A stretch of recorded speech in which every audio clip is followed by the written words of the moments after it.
Oh, that's why. I was like, it's plugged in. Why is it not? Okay. There was another button I didn't push. Anyway. Anyways, I was like, why is it not? Okay. Look, it's fine. We're alive. We're awake. We just had to stretch, but there we go. Okay, audio sounding good. Are pants optional for this? Always. Absolutely. Yeah, no. Pants? Ew. Okay, yeah, I know you guys can hear me now. I was just had to start off the stream with a little bit of dumbassery. You know how it is. Oh, hello, Girthy. Good morning, good morning. Welcome back to another stream, everybody. We have got some cringe to react to. Okay? So, oftentimes with these streams, it's not super video reliant, right? If your man... Don't mind me, by the way. I'm just getting everything nice and queued up for us. Today, the video might help a bit. I'll let you know when to necessarily look. Jeez Louise, why is this not showing up? Hold on. I just have to get everything all ready for you guys. Lauren, can you call my boss so I can take an extended break to watch the stream? Yes. What is your boss's phone number? Post it and I'll call real quick. What should I tell him? Do you want me to be like your wife who's like, I just broke my leg and we need him? Does that sound good? What do we need here? Just post your entire phone number directly to this live chat. What could possibly go wrong?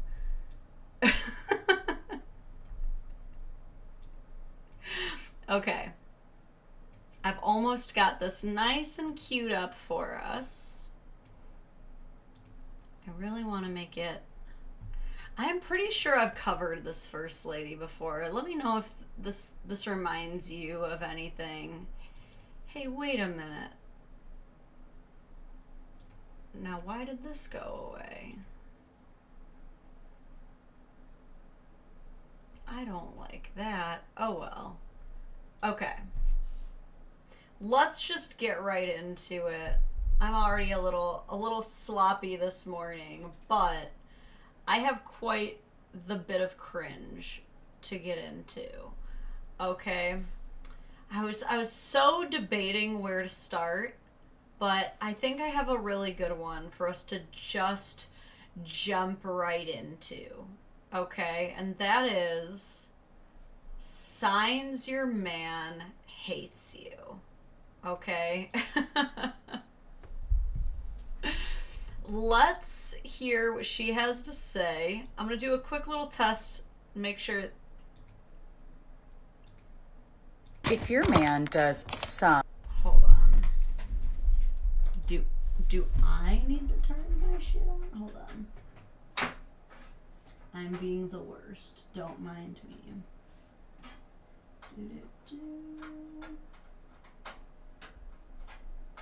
Sorry, I was fixing a bunch of stuff on my computer earlier, so it's not gonna surprise me if I find some weak spots. Alright, let me see if... Okay, that sounds good to me. Alright, anyway. I know we are all dying to know signs your man hates you.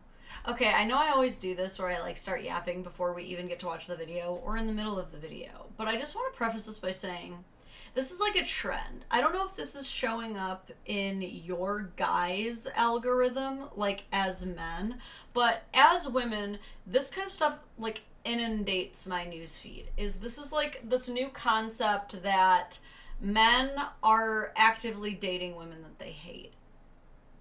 Okay, I'm not saying that it's impossible or automatically untrue, but it just seems like that's got to be such a small marginal population of men who actively hate the woman but are choosing to stay. Would you guys say that there's like validity to this theory that there is a great deal of men who do just straight up hate their partners and they're just staying because they're like, can't find anybody better, so I just hate this person?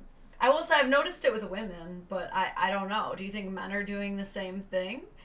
William, thank you so much for the super chat. I'm going to read that now. William says, I'm giving a quick cringe gift to give more incentive to endure. You know what? I appreciate that, but it's not just me going through this. We're going through the cringe together. Thank you, Girthy. Miles' super chat is about to come in right after Girthy's. It says, is this trend the new ick list? So kind of, I guess. It's like if he does these things, it should be considered an ick because it means that he hates you. So let's go through this really quick. By the way, I always like to point out 169,000 hearts, so there's clearly some agreement here. If your man does some or all of the things I'm about to tell you, then he hates you. He hates you. Okay. Number one, he doesn't do anything special or make any plans for your birthday. Oh, I don't care about birthdays. We never celebrated my birthday big growing up. I don't care. This isn't about you. Okay, let's dissect thing on the list number one. I want you guys in the chat, give me your gavel decisions. Is number one on the list truly a fair red flag that your partner hates you? They don't really care to do anything for birthdays.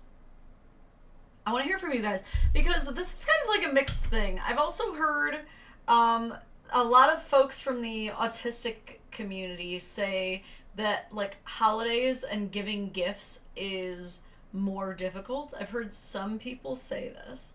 Okay, that could be one side of it. And, you know, she's already heard another side of it in that some families, they really do not go big or go home with, like, birthdays. For some people, the true gift is not having to worry about exchanging gifts. Some people are just like that. However, what do you think about when those people end up dating people who do like to receive gifts? You know what I mean? That one's kind of a tricky one because I can't imagine like being the kind of person who tries to force someone or like strongly encourage someone to give me a gift if it's not like in their heart. You know, the way that I was kind of raised is a gift is supposed to be just something that you show some kind of gratitude for and you never expect it. If it becomes something that you expect and it needs to be done to a certain level, it's not a gift, it's a job. You know what I'm saying? Like, excuse me, I coughed on my own common sense real quick. My gift to myself is solitude. Yeah, my sibling is this kind of a person. Like, my sibling and I made a pact years ago that we just weren't going to do gifts because my sibling would get so stressed at the concept of, like, not only having to afford the thing, as my sibling has always struggled financially, but also, like, just the whole thing of it. They're like, I would rather not. And so I'm like, dude, don't worry about it. You know what I mean? And that's just our thing. But I guess I've never dated someone that didn't like to do anything. I will say, as a romantic partner, I do like to celebrate the big stuff. I'm not like an absolutist about almost anything, you know? If we celebrate Valentine's Day but not Sweetest Day, I don't consider that a failure. I don't even know when Girlfriend's Day is. Apparently that's a thing. Look, we don't have to do, like, every single thing out there. But, like, our anniversary's coming up on the 15th, and, like, you bet your butt cheeks that I got us this cute little, like, bed and breakfast. thing, and TJ picked the place for dinner, and we got a babysitter, and like, we're excited about it. I feel like I would be kind of bummed if I dated someone who was like, year after year, I'm like, oh, well, you don't want to like do anything? You don't do anything for our anniversary? And they're like, no. I'd be like, but I don't know. No one's perfect. No one has everything that you're looking for. It's funny, actually, someone told me that there was like this bit that some comedian did. I wish I could name the comedian for you. But he was basically saying you have to pick two of these three. Either good personality, good sex, or they have their life together. But if they have all three, they're a serial killer, so you have to pick two. I think that's probably fair. Life's not a fairy tale. So what do you guys ultimately think? I feel like, kind of skimming the comments, you guys are not automatically sold that this is something that he hates you. He's just not a gift guy. And the way that you can tell that he's truly and genuinely not a gift guy and that he doesn't hate you is if he himself genuinely does not care about receiving gifts. Like, if his birthday comes and goes and he's genuinely appreciative if you even just remember, then he doesn't hate you. That is genuinely just the type of person that he is. It's about my birthday, and you better make me feel special, because it's a great opportunity for you to make me feel special, and why wouldn't you want to do that for the person that you love? Okay. I kind of feel her a little bit. First of all, thank you so much, ZOMGBBQFTW. Maybe relevant to current topics. So I'll post on Instagram, I'm back, where some girls made a huge deal about how they can't show a man they like him, and a lot of comments agreeing. Why is this woman-splain? If you can you try and email me that video, actually? Because I would be really curious to compare that, because it's like, men have plenty of reasons to explain why they can't approach women. So I'm certainly curious to hear. God, Miles, first of all, thank you for the super chat. I wish I could tell you if it was Josh Johnson. I want to say yes, because again, I didn't actually watch this routine myself. I just heard of it secondhand through someone else.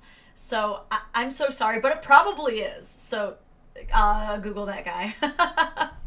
But when it comes to what she's just said here about like, why wouldn't you want to just do that for the person you love, make them feel special? I will say there is some truth to this. My husband calls them easy wins. You know, it's, for a lot of guys, they'll say, it'll be like something very dumb that your wife wants, just something like small, you know, maybe not dumb, but just something small. Let's say, for example, that I'm like, babe, I really prefer the cups to be in this cabinet instead of this cabinet. Some guys might see that as like, you're so high maintenance, why does it matter where I put the cups? My husband says, oh, I call that an easy win. Oh, you just told me something simple that I can do that makes you happy. Easy win. Why would I not take that? And that's one of the things I love about my husband, and I think that is generally good advice to anybody, is if there is like a chance for a small, easy win and you like your partner, why not do that? Absolutely. You know? But it depends. It depends on how you're approaching it, because my mom can be a little bit too expectant when it comes to gifts. And it really does just suck all the fun out of it, because if you don't get my mom exactly what she wants, it's not even fun to give her the gift. And if you're the kind of person who likes to surprise someone, it's never going to be fun to give them the gift. So giving my mom gifts is always just an unfun obligation for everyone. And so if that's the dynamic you're creating, you may be blissfully unaware that you're sucking the joy of giving you gifts completely out of it. And I get that what you're saying, you think that giving gifts should just be about you because you're the birthday girl, but like, I hate to tell you this, but like, there is no fun in giving you gifts if it's a demand. It's just not. This next one is going to be 1A. He doesn't like to celebrate holidays. Oh, I grew up Jehovah's Witness. Oh, we didn't make a big deal about holidays in my family. I don't care. Once again, this... Okay, this is just crazy to me because she is describing things that, like, I personally would not find very fun in a relationship. I personally want my man to want to do holidays, especially Christmas and Halloween. I personally want a man who does consider me in some demonstrative way on the day I was born. I personally want those things. So I don't think she's wrong for declaring that she wants those things in a partner. However, she's listing completely reasonable things that would remove someone's desire to celebrate holidays. Being a Jehovah's Witness, having a religious and spiritual tie to not doing something is I mean, come on, that's a little bit valid, and you're just straight up saying you don't care? Do you know how much unlearning goes into completely stepping away from a religious practice, a religious guilt that you've held into your heart for your entire lifetime, and you're just like, I don't care! I don't care! Just simply change! Just change who you are! I don't know. This is a little much. Like, if he's literally telling you, I don't celebrate holidays because I'm a Jehovah's Witness, how could you still walk away from that saying, well, then you simply hate me? Don't date Jehovah's Witnesses. That's on you. Sorry, I'm not saying nobody ever date Jehovah's Witnesses. I'm saying she should not. If you want someone who celebrates holidays, then don't fucking do that. That's like being like, oh, you don't want to eat meat during Fridays on Lent? I don't care! I want a hot dog! I don't care about your stupid Catholicism! Sadly, IG refreshed. Oh my god, it always does that. Instagram is always like, oh, do you want to watch this? No! It's gone forever. It always does that. But I remember one reel/short/stream where you mentioned the girls do get some sort of brownie point by shooting down men that they approach. Hence why men avoid doing it. Yeah, it is. There is more accolades that women receive from, like, swatting down men than ever vice versa. In fact, like, men usually have to apologize for turning down women, or else they feel compelled to. Like, I'm so sorry I have a girlfriend. Because I don't want to hurt anybody's feelings. It's a little bit the opposite here.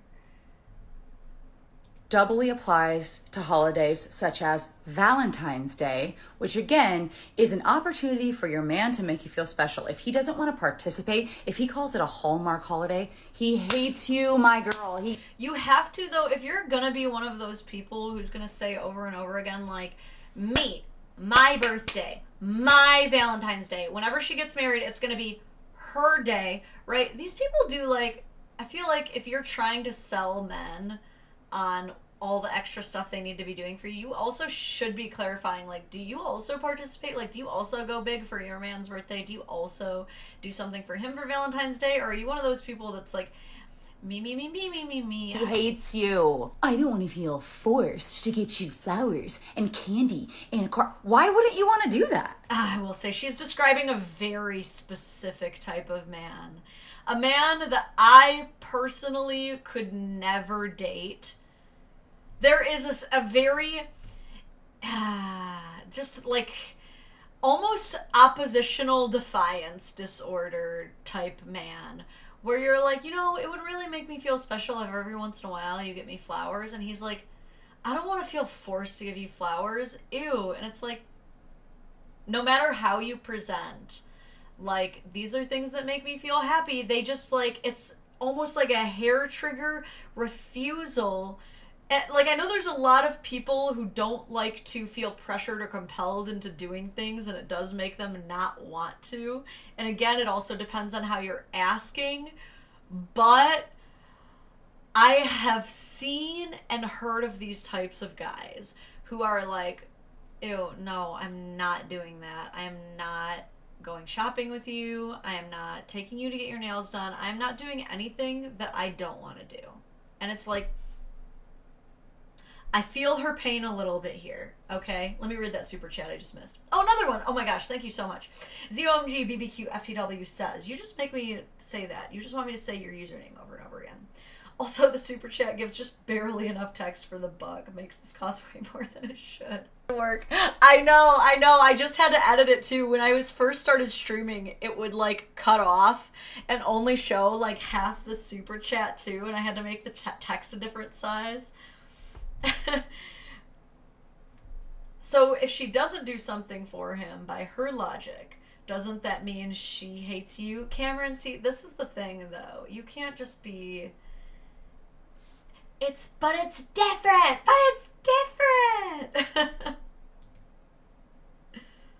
Yeah, so far, I don't know if any of these are like distinct signs that he hates you, so much as potentially he's autistic, potentially he was raised in kind of a cultish religion setting, or potentially has oppositional defiance disorder.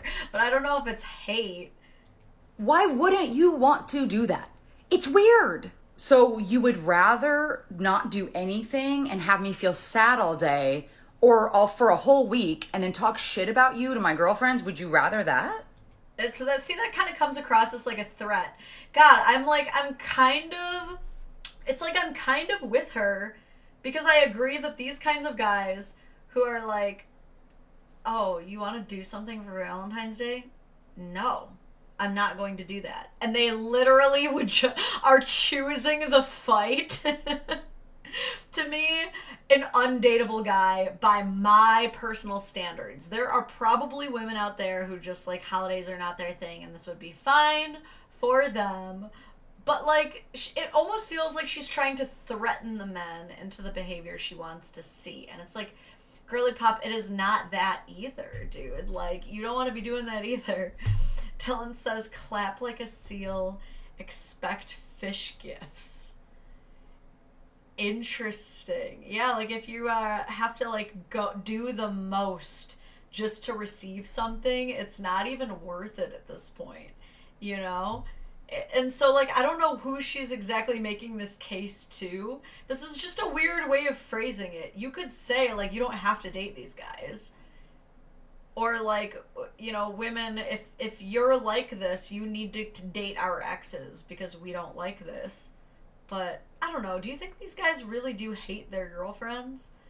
That's so interesting. Just get the fucking flowers. Just do it. It's not that big of a deal. They're fucking $9. Number 2, he won't claim you on social media. Do not fall for the I'm a private person, I don't like people knowing my business.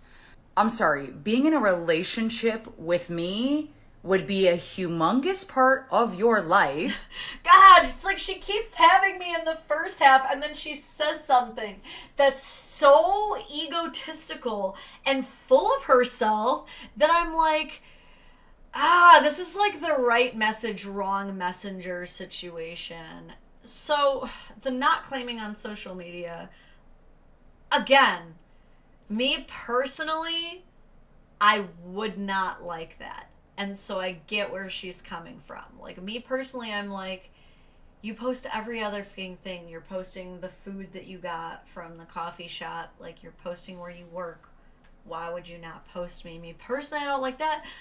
But I get that there are people like that. My brother-in-law is like that. My brother-in-law did not claim his now wife and mother of his child until they were married. And to this day, the general social media world has no idea that they have a kid. Absolutely none. He has no interest in posting this stuff, and it's for the same reason that she claimed. He just says that he's a private person. That's how he is. Do I think he's ever tried to cheat on his wife? Never. Never. William, thank you for the super chat, says, demand avoidance. A symptom of autism is very real and sucks donkey when it's something that is a social convention. Demand avoidance. I've also heard it called reactance or counter will. And I've heard it not only common in autism, but also ADHD, other neurodivergences, ADHD. Yeah, I've definitely heard of this. Okay. What did I type her and say? I'd pick her a dandelion from the yard and call it good. Well, according to her, that's all you need to do. And depending on how you truly depending on how you present it, it should be adorable. Okay? But yeah, it's like she says something where she's like, so totally allowed to say, you're so totally allowed to be like, I really don't want to date a guy who won't claim me on social media. Valid, fucking valid, girlfriend. Like, everyone has their preferences. But to then be like, obviously dating me, dating this is something that you need to make your number one priority. If anyone is going to know anything about you, it's that you're associated with me. It's like, okay, girl, calm down. Chill, though. You don't want people to be in your business, but everyone should know anyway that you're dating me. So who are you keeping this a secret from? An ex-girlfriend you're still in love with, perhaps? You want to appear single to the people who don't know you well? We're not doing that shit. We're not doing that shit. Number 3, he doesn't communicate very much and says things like, I'm not good on the phone, or I'm not a good texter. I'm so sorry. In the year of our Lord of 2024, that is not a viable excuse. Yes, it is. It is, though. Isn't this crazy? Like, people think everybody thinks that everyone else thinks the same way as them. There are phone call people, there are text people, and there are even voice text people. And they all are never gonna change. You know what I mean? And there are even some people that are just like, I hate everything to do with phones. I will see you when I see you. Truly. And you're just not going to change these people, you know? Like, I myself am a text person. That's my preferred method of communication. And forever, the types of people who prefer phone calls are going to be like, Lauren, why can't you just call? Why can't you just call? And like, if every person I ever dated was going to hold that against me, that like, I'm just not really the type who wants to be sitting on the phone all day, then like, that'd be a rough time for me. If all of my friends who love to leave voice messages instead of texts for some reason, if I just gave up on all of them, which I've thought of doing, I'd lose friends, man. You know, you adapt to each other's communication preferences. Now, I will say it can get aggravating when someone is so bad with their phone that they're not the kind of person that you can rely on in an emergency. I can get that, but again, these are preferences. If someone is not a phone person, that's not personal to you. Very likely it's not that he's answering the phone for Jim, Bob, and Jan, but not his girlfriend. It's everyone's getting ghosted. It's, if you look at that man's email, it's probably like well over 1,000 unread emails. Okay? So, I don't know about this one either. I don't know if she's concretely proved any behaviors of someone hating you. Honestly, like, you know what makes me think that someone hates their spouse? When they partner shame them online. When they just potently talk shit about them. Not when they forget to return their phone call, or when they don't like to do the same things as them. I don't know. It's just not. I fucking hate talking on the phone, but I will talk for hours and hours with my boyfriend because I love to hear his silly little voice and hear about him.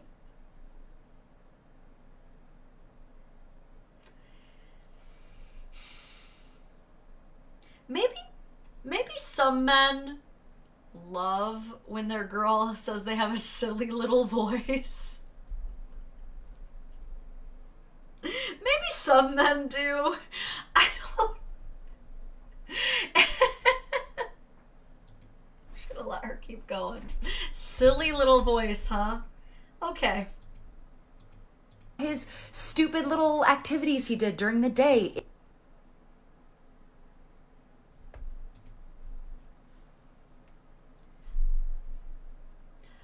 I'm not a bad girlfriend. he's a bad boyfriend because he doesn't do things the way that I want to. But me, I make so many sacrifices for my silly little man. In fact, I'm even willing to begrudgingly listen to the stupid things he has to talk about. That's how good of a girlfriend I am.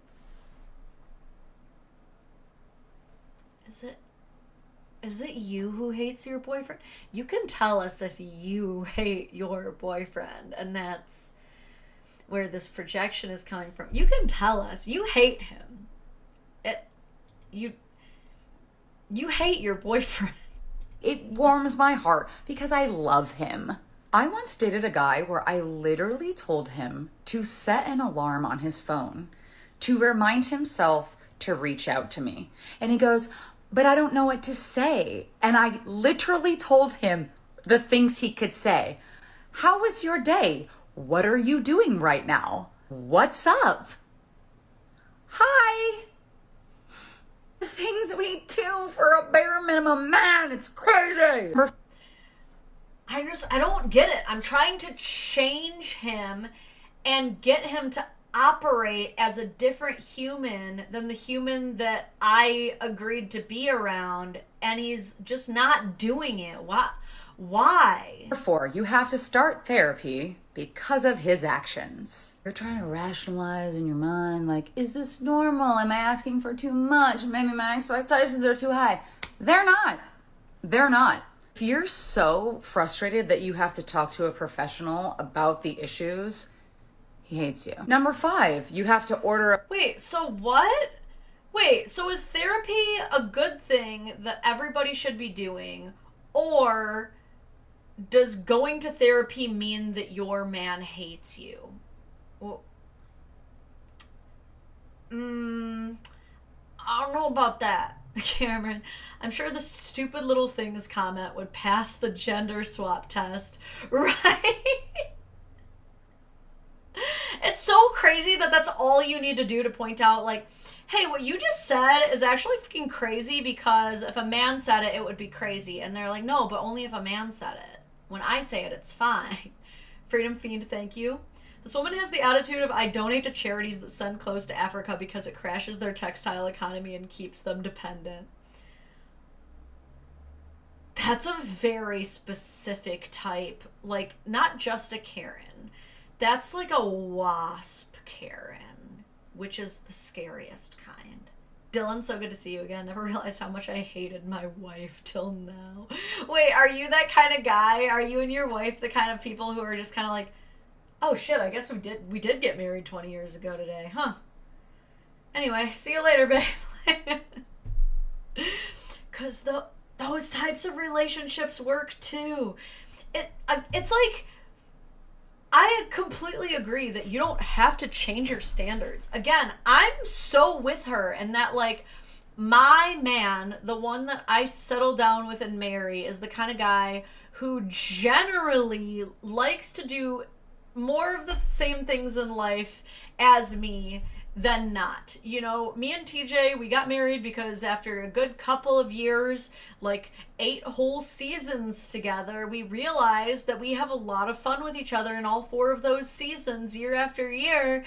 You know, we realized that, and that was after years of failed relationships where we kind of knew what we wanted and what we didn't want. And it's like, I don't know how old this lady is. I'm not saying she looks old, but she looks old enough to know that if a man doesn't have the same communication style as you, it doesn't mean that he's wrong, and it doesn't mean that you have to, like, try to train him like a Labrador. That you're allowed to just be like, oh, we're not compatible, and move on. And it doesn't mean that, like, he's a failure and you have to warn everyone not to ever date him. A bunch of self-help books about attachment styles. Honey, he's dismissive avoidant. You don't need to study about that. You don't need to know the ins and outs. You don't need to know the signs and symptoms of a dismissive avoidant. Just know that he is.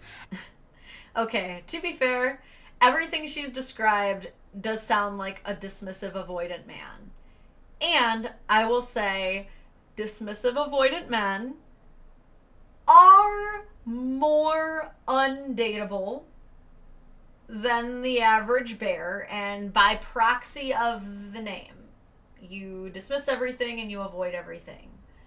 Of course you're gonna have more problems in relationships, okay? But again, we talk about that gender swap thing. I'm curious to hear what would happen if men started making videos being like, if your wife is dismissive, avoidant, just dump her and date someone more fun. I'm curious to hear how that would go. And you're not going to change that. If you're with a dismissive or fearful avoidant right now, you need to just be done. The fucking backflips we do and the hoops we jump through for these men is crazy. Sorry for this tough love. Get out now. All right. So if your man is not a holiday guy, a gift guy, a birthday guy, and doesn't want to like text you on a regimented, alarmed schedule. Who's the real one with autism here, though? Okay, let's... Ma'am, you ever gotten checked? You might be the autistic one. Like, I know that we're like, oh, these are all qualities in autistic men. You need to have things a certain way at certain times, or else you go fucking feral.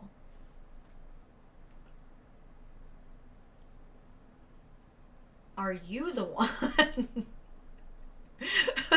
who's a little spicy in the brain? What does she bring to the table? That's another... We'll talk about that, actually. That might be the perfect segue into our next video. Okay? I will say, though, the girlies loved this. Loved this, okay? The girlies did love this. And it's, again, it's because she got so close. It's because she did describe a phenomenon that's annoying to date. But it's just that I hate that we as women can't seem to have these conversations where we remind each other things that are healthy and good like this, of like, hey, you know, you're allowed to have preferences and standards. And if the man that you're dating isn't, you know, really rising to exactly what you're looking for, even if he seems like a good guy otherwise, like you are allowed to pursue that. You know, you can't change everybody, and that's okay. It's like, we can't have these healthy parts of the conversations without also adding, and if he doesn't do it for you, an actual literal goddess who is innocent and perfect and never does anything wrong, then clearly he is spawned directly from the demon Lucifer, from all of the gates of hell, and he will murder you eventually one day. He will axe murder you and your cats 100%. Like, why can't we just have a normal conversation where we don't like hyper inflate women while putting down all men? I will tie another video into this that's kind of same realm, okay? Let me pull this up. Same energy. Honestly, very, very similar energy. I swear to God, if one more woman comes on... Can you hear this? It seems really quiet. I swear to God, if one more woman... Can you hear that, guys? Should I make it a little bit louder? I can add gain for just a minute if this is just too quiet. Comes on this app and says, what a wonderful, exceptional, phenomenal... Someone tell me how that is. Should I raise the volume? I'm going to, just for a hot second. Because she's quiet, and then I'll turn it off after this. You can hear it. Okay. I'm still going to turn it up a little bit. Yeah. All right.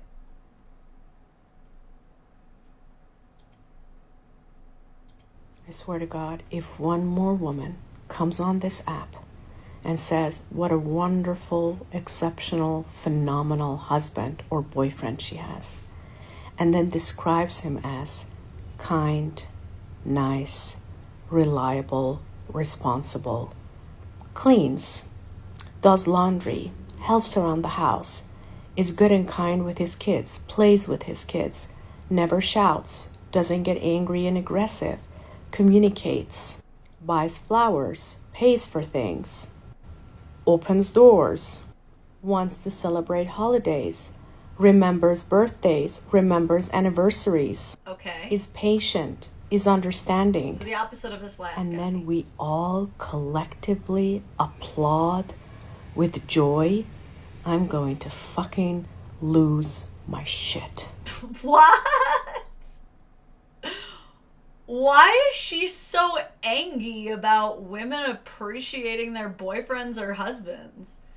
What, like, how does she expect people to brag about their significant others? Like, when men talk about why do you love your wife, it's generally the same stuff. Like, well, she's kind, she's honest, she's loyal, she's hardworking. Like, it's usually all of those things. No one's ever like, oh, well, I only like my wife because she can do a quadruple back handspring and she's a size 0 and her hair actually never grays. That's why I like my wife. Like, what do you expect people to say when they're describing why they like their spouses? Oh, well, I like my man because he discovered the cure for polio. Like, what do you mean? Like, okay, so it's the bare minimum. Those are also positive qualities to have in a partner. Like, what do you mean we can't all be superheroes? That should be enough. If we're gonna be the same types of people who say that, like, as long as you're a good person, you should generally be deserving of love, then, like,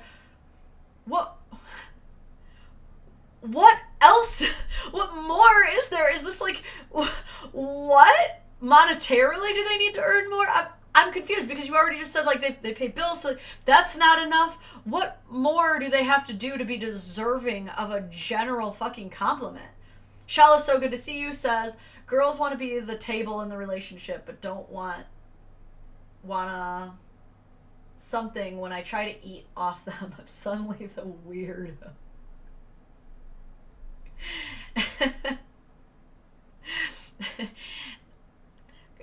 Girls want to say I'm the table, but when I try to bump coke off of them... Okay.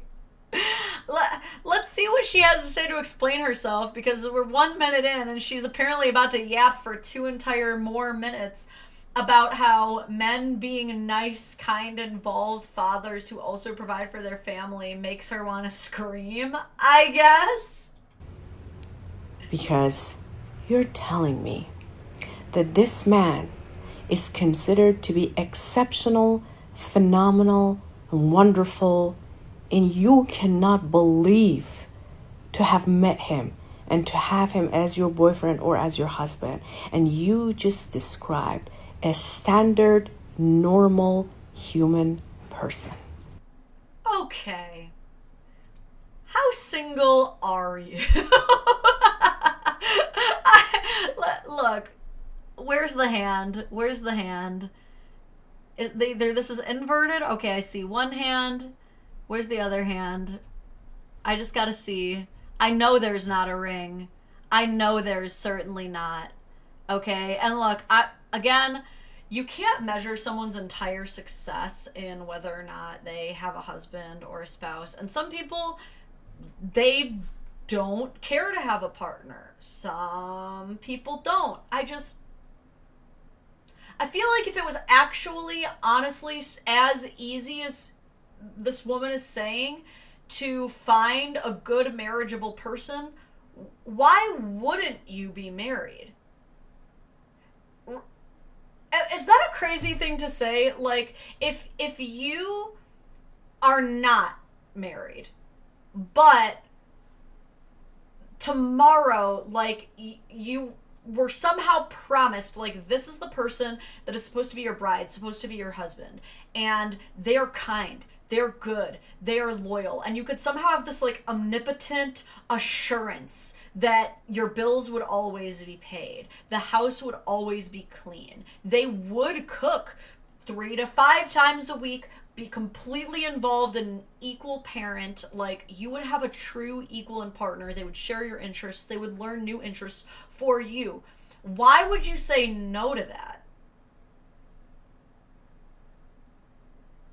Right? Is that a crazy thing to say? Like, are any of you honestly so committed to being alone that you would say no to that? They give you space when you need it.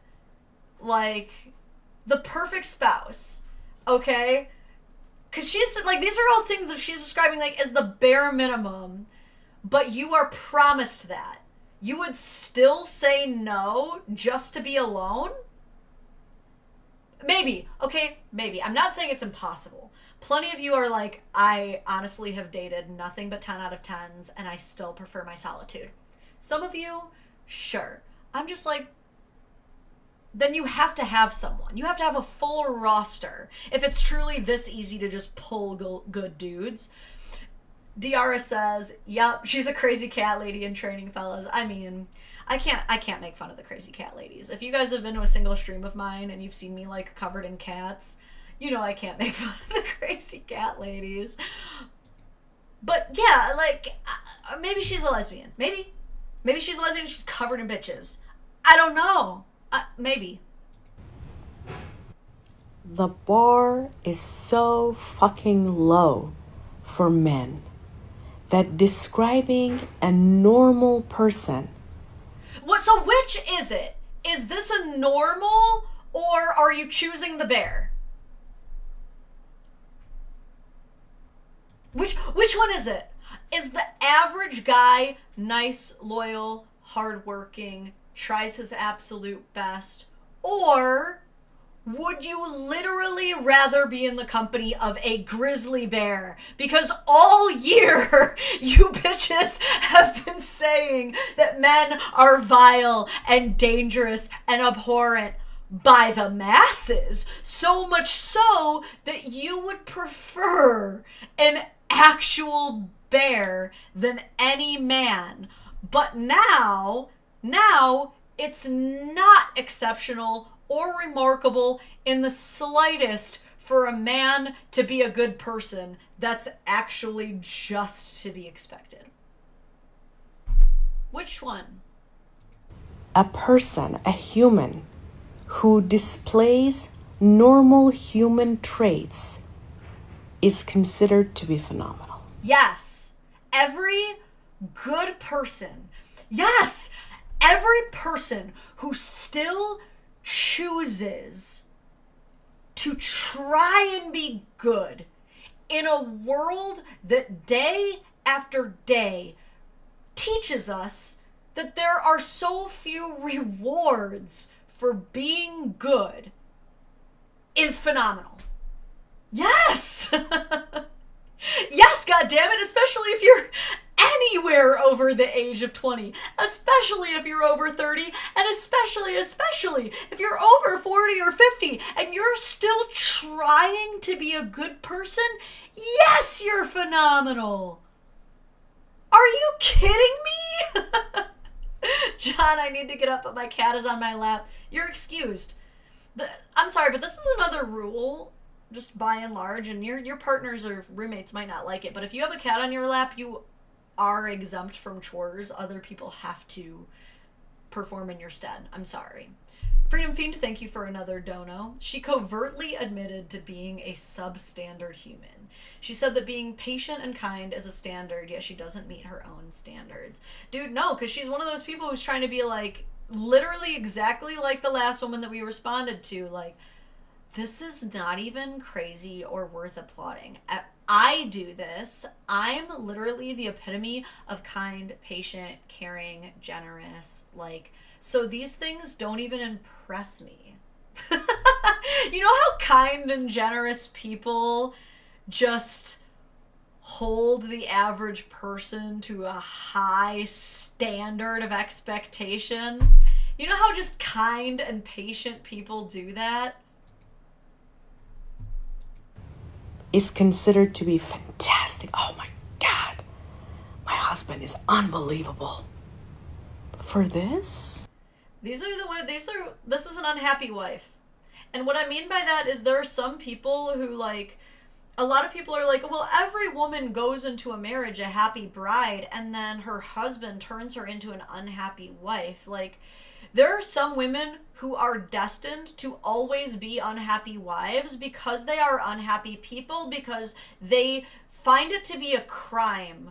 They find it to be beneath them to find joy in simple things. That's an unhappy wife right there, dude. Because I will always be a happy wife because I literally still, to this day, get excited every single time my husband brings me a cup of coffee. I still, to this day, get very excited when my husband does a chore that I did not ask him to do. I still, to this day, get excited when my husband does any chore. Honestly, truly, it's not like I'm jumping for joy and having a parade in the streets, but like, simple things make me happy. And so I'm always gonna be happier than you. If my husband says the word butt cheeks, I will giggle and be happier than you will be if a man literally gave you $100,000.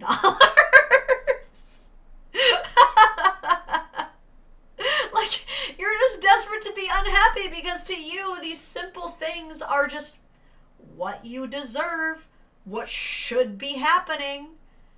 And so you can say, okay, well, you're just a simple woman, Lauren. You're just easy. You're just a pick-me. It's easy for men to impress you because you're a pick-me. Guess I'm the happiest fucking pick-me around while y'all stay miserable then. I would rather be a joyful pick-me than a sad, lonely bitch. Cameron says, for some reason, I feel like these women who cry bare minimum are the same ones who call any effort done for a man emotional labor. Cameron, stop, because you're about to get me in so much trouble.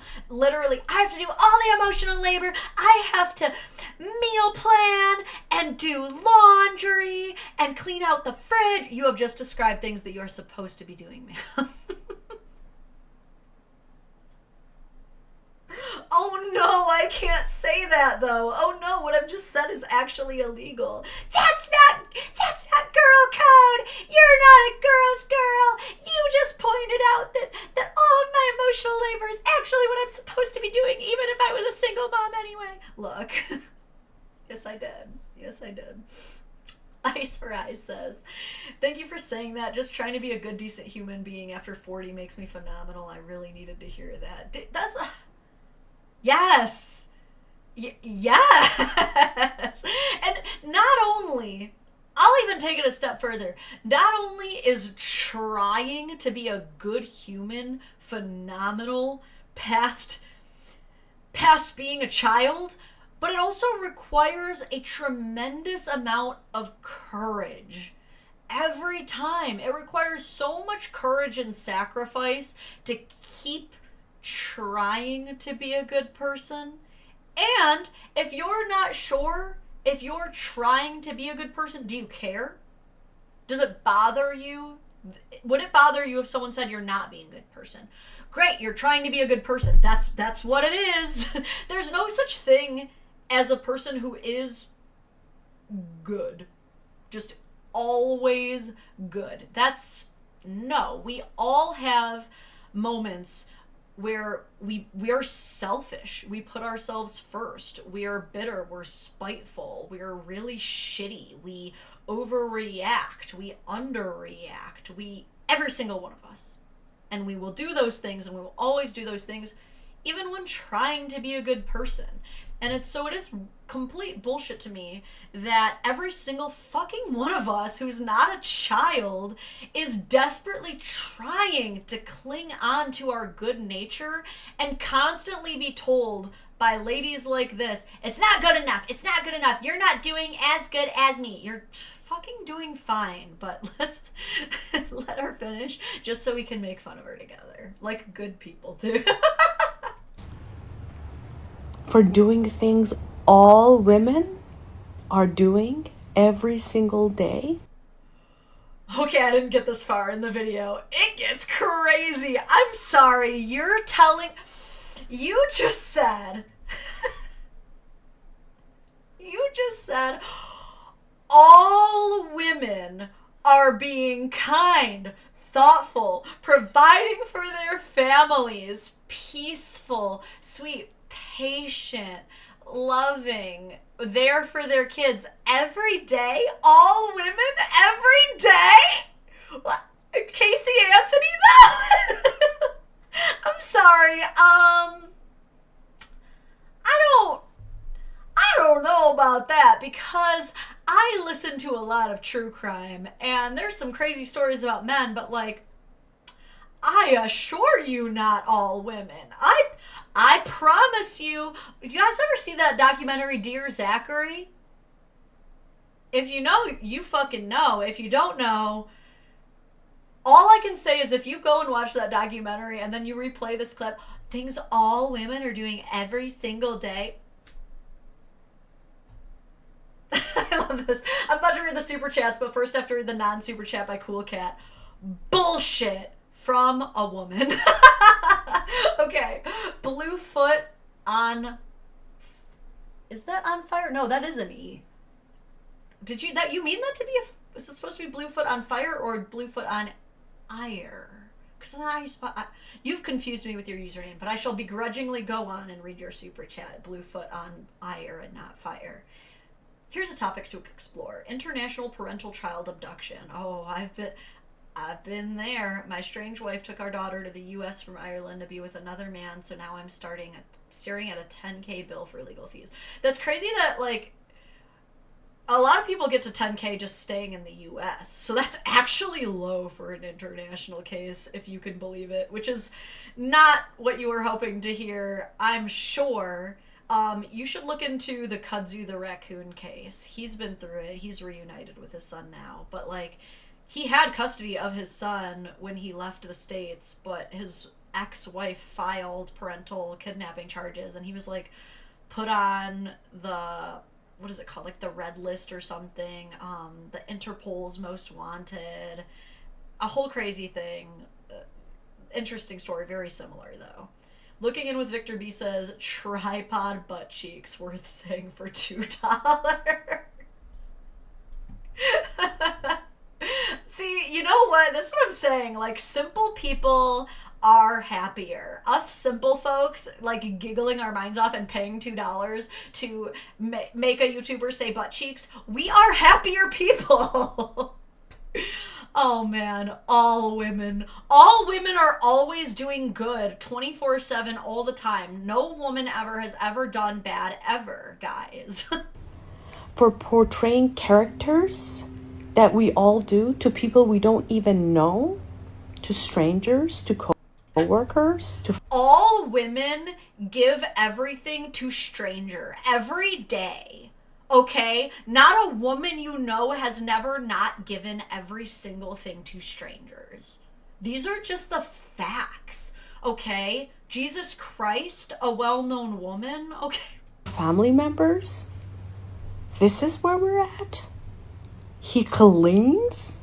He opens the door. He remembers your birthday. He cuddled with you when you were sad. He bought a cupcake because you were on your period.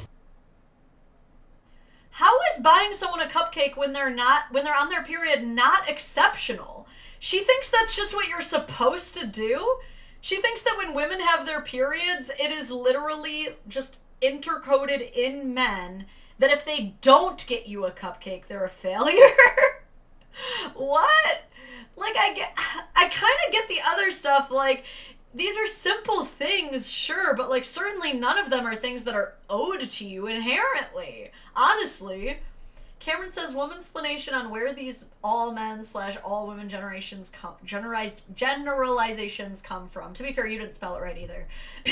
PS Chat will cover bail if you're imprisoned by the Council of Women. Man, you know what? Y'all have been protecting me so far, so... I've been doing this since 2021, and the Council of Women has not gotten me for spilling the secrets yet. The generalizations come from probably the same place that, like, racism and anti-Semitism come from. It's just easier to lay out these broad, blanket, sweeping generalizations across an entire group of people than it is to ever take accountability. Dude, period cupcake is not bare minimum. Shut up. He remembered and celebrated Valentine's Day with you? These are deal breakers nowadays. I can just imagine her like every year after year for every holiday. She is just like the Arthur Fist meme raging every single time. She's like, oh yeah, you're going to post a picture of yourselves out to dinner? Of course you're supposed to be at dinner. You shouldn't even be taking this picture and sharing it. That's just the same as taking a dump. Okay, you wouldn't post a picture of your dump. Why are you posting a picture of your Valentine's Day dinner? Like, just say that you're bitter and miserable and that you can't pull. Like, just say that. These are the things that we're calling men wonderful and exceptional for. No, I don't know about you guys. My husband is absolutely unbelievable. And then says he does laundry. Oh, he's such a good dad. Oh, how come? He's so kind. He plays with the kids. He knows the teachers' names. He does everything for them. He dresses them, bathes them. Again, I don't know what she's expecting people to say. Like, could you imagine a man, let's say that she's at work. I don't know what she does for work. Probably works in the shitty bitches factory. But there's a man on staff that day at the shitty bitches factory, and he's like, God, I love my wife. Do you think that she would go, why? Why do you love her? And imagine he goes, I guess I wasn't expecting to have to quantify or qualify that, but I mean, sure, here we go. I mean, she's always there for me. She talks to me about my problems. Yeah, okay, that's the bare minimum. What else? Like, what does she do for the kids? Oh, for the kids, yeah. I mean, she helps make their doctor's appointments, and you know, she's always making their lunch for them. Okay, but that's the bare minimum. What makes her exceptional as a wife or a mother? You're just describing like a wife and a mother, but like, why would you love that? You should just like that, okay? I'm sorry, has she gotten your kid into a prestigious school? Has she helped your kid attain academic, like, extracurricular success that's been recognized by the newspapers? No? Okay, so then why are you telling me you love your wife right now? Why? She's not exceptional. She's just a lady. Could you... Dude, no one would like her!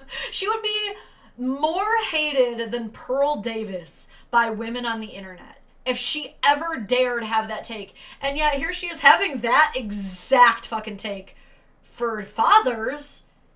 37,000 likes. What?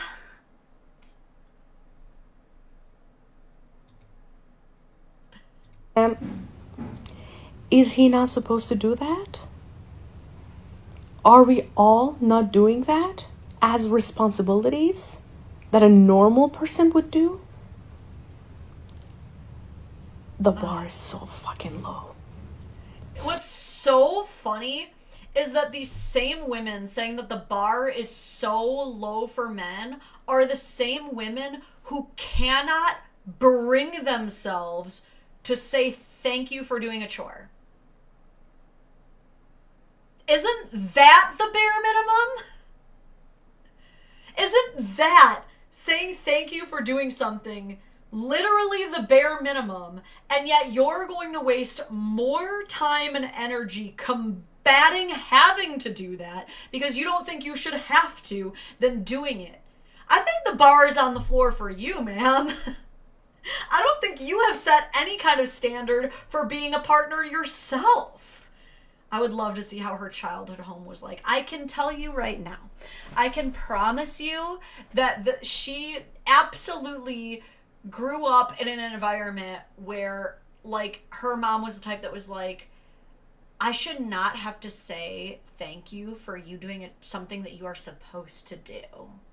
And that was like, that was it for her after that. There is no being grateful for your husband. There is simply having a husband, and then he either does what he's supposed to do or he's a bad husband. There is no such... You are not allowed to have a good husband. I have made this joke so many times, but nothing pisses off feminists more than women saying they like their husbands. trigger words for these women. These women who want to empower other women so bad will fucking lose their minds if you dare like men in their presence. Oh, man. The comments. Every woman does all of this without ever being applauded. Every woman has always been perfect always, and no one has ever complimented a woman. Girthy. I just got back. What did I miss? Purple monkey dinosaur. You know, consider yourself just more healed for having missed what you've missed. Just, I don't even know how to summarize it other than what I just said as you got in. All women perfect, men bad. Ice for eyes. Thank you for another dono. My favorite quote from a romance movie, the movie The Ugly Truth, the quote, her, you love me, why? The hell if I know.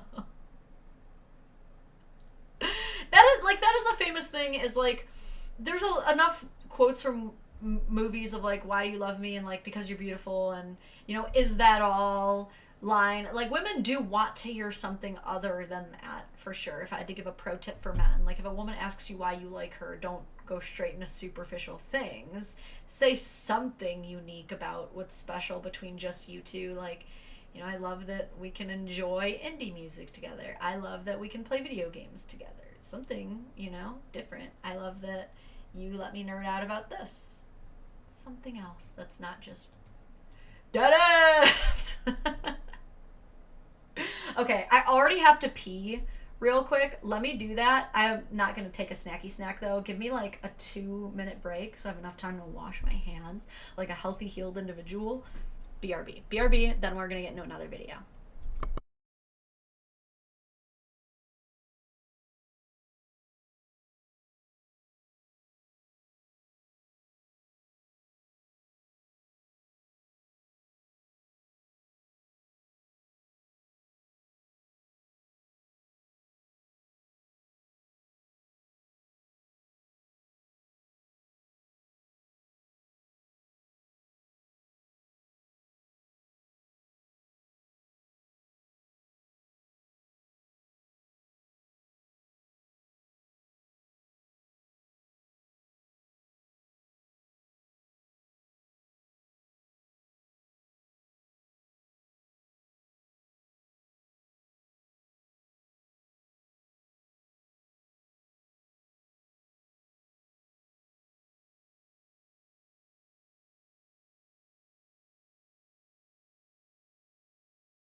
Okay, I'm back, but I will give you guys some cat tax. Hold on. I have to grab my coffee first.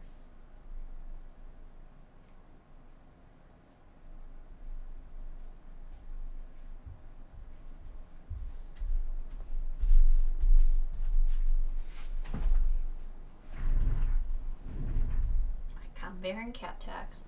Listen to that purr. What a happy boy. Do you wish to flee? Wait. Show everybody your cuteness first. Oh, look at that monster. Oh, look at that mochi guy. Oh, he's a baby. Okay. He wishes to flee. But cat tax just had to deliver. You know, I'm a woman for the people. Okay. God, I said that our theme today was going to be like reacting to cringe, but it's kind of going to become like a men are and dads are the worst stream based on what we're reacting to. Could you settle the debate for me? I insisted that a woman would break up with her man if a man didn't protect her. A girl I talked to said, yeah, that's patriarchy that you were taught. I mean, okay. It's not like an empirical rule that every woman will break up with a man if he demonstrates a failure in being able to protect her. Thank you, Strong Curry, for the cat. Thank you. But it's definitely not the patriarchy that has like built that into women. Maybe you could argue that there are patriarchal structures to why women feel that men should be the general protectors, but it's like centuries and centuries of wars and centuries of like hunter-gatherer type situations are probably more, if not equal, to blame than any kind of patriarchal structure. At the end of the day, there are more than just any kind of socialized reason that women seek protection from larger males, and it's just as much biological as it is anything that we've been taught, I would argue. I definitely don't have the like scientific, or what's the word I'm looking for, the study of starts with A, and oh god, it's the study of like people and society. I want to say anthropology, but that is not it. Someone's gonna have it for me. But it's certainly not like some kind of a myth. It's if a woman was trying to tell you like, oh, women don't actually need men who can protect them, that's just something men are telling you. False. I think we've covered plenty of stories on here. It is anthropology. Okay, I was not wrong. Good. No one gaslights themselves more than me. I am a master gaslighter of myself. It was anthropology. I was correct. But yeah, we covered the one story about the woman who had a stray rabid dog run into the backyard and started attacking her boyfriend's nephew and niece. And while she was like getting up and trying to grab the kids out of the way to protect them from the dog, the husband fled and closed the backyard gate behind him, locking the dog in there with her and the kids. And everyone unanimously agreed that, like, he was for the streets. They were like, oh, that's absolutely breakup worthy. Like, the image of him closing the gate behind him would never leave my mind. You know? So, to say that, like, oh, women don't really need a protector, then why do they all list over 6 foot only in their dating profiles? It's certainly not to stir the ground beef faster. That was not a euphemism, by the way. I was trying to go for like a domestic responsibility, but once it came out, I was like, I didn't mean it like that. But you know what? Take it. Okay. Listen, we're not done with women who are angry at men on the internet. We are not. And I would like to show you one more situation. And what's interesting is that in a lot of these situations, at least the first one, I can kind of meet these women a little bit. Girthy says, I'm going to try that line on a woman. Hey, girl, you want me to stir your ground beef for you? I mean, look, if you're like actually trying to take on a sous chef role, I'm sure that they would not mind. Otherwise, my strongest advice to men is if you are trying to refer to lady parts. Avoid meat analogies, fish analogies, wound analogies. Try to keep it to like baked goods, floral, something cute. You know, things like the cake, the kitty, the lotus flower. These are all feminine, pretty ways to describe it. Even something that's not necessarily like super feminine but still a little bit cutesy, like the wizard's sleeve, will take it. But like taco, axe wound, fish, like, just, can we not? Can we not? Okay. Anyway, I've given you a lot of women who are angry at the men. I shall give you more. This one's seasonal. You excited at least to go to the pumpkin patch? Am I excited to go to the pumpkin patch?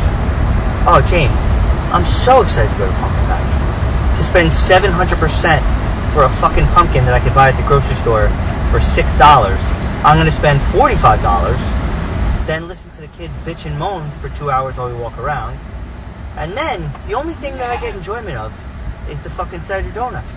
But half the time, they're ice cold. So yeah, I'm so excited for the pumpkin patch. Well, So fucking pumped. we can at least make the best of it, though. I'm making the best of it. My eyes are awake. I'm driving the car. We're with a family. Yay, family time. Okay, so this is a pretty well-known couple. If you don't recognize them, they do skits all the time. So this is not necessarily up there with like your typical partner shamer. I get sent these two on like a weekly basis of people trying to get me to drag them. So the seriousness of this video, very unlikely to actually be very high. They are like the TikTok equivalent to that one Sunday Funnies strip of the couple that hates each other, and they pretty much, that's all the comic is them just shitting on each other as a couple. That's what this is. But I still wanted to cover it because it's gotten quite the response from people, and this is an issue that a lot of women genuinely complain about, which is, I'm sure, why they decided to play on it for them views, because this couple's really good at rage bait. Basically, they are just rage bait connoisseurs. Mwah. If there's something to bait the general population with, they will do it. Okay, but yeah, women have been complaining about this. The phenomenon of pumpkin patches being like almost the quintessential goal for all women during the fall season. Because one thing that we know about women is that on top of being literal, perfect, ethereal goddesses who are incapable of doing anything wrong, we also every single one of us without fail, love pumpkin spice lattes. Just an empirical truth of all women everywhere. But truly, a lot of us do fucking love to go to the pumpkin patch. And this, contrasted by a lot of dudes who have no interest in the pumpkin patch. Like, to give you guys an idea, the pumpkin patch for most dudes is the equivalent to you being like, you as a man to your girl being like, hey babe, do you want to come with me to the hardware store? Or like, hey babe, do you want to come with me to the football game or the Super Bowl party? Yes, a lot of women will want to go. Yes, a lot of men will want to go to the pumpkin patch. A lot of others are like, can that be your interest that you do without me, maybe? And I feel like we all have... At least to go Sorry, I didn't mean to play that video again. I feel like we all have that thing. I feel like we all have that thing that our partner does that we're like, I don't have to be involved in that. That can just be a you thing. Now, if they really want you to be involved, you should. You should. I think if your partner really, really, really wants you to be involved and care about something that, like, is maybe a little outside of their comfort zone or something that you would usually do, you should still try and like an actual effort, not like what this guy put in. Dead Boy Speedy says, I hope I'm not being repetitive, but do you think you can react to Hannah Cox's video on male loneliness from a couple weeks ago in the near future? I'm so glad you reminded me, actually, because I remember you sent me that, and I was like, oh yeah, I'm gonna respond to this. And then I somehow like lost the email and I didn't add it to my notes.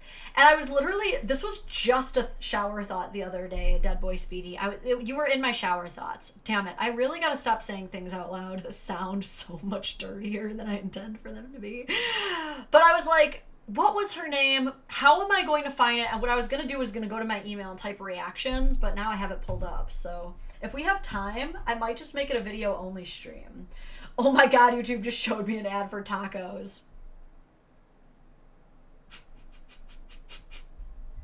When they're listening in and like they're getting it right and wrong at the same time.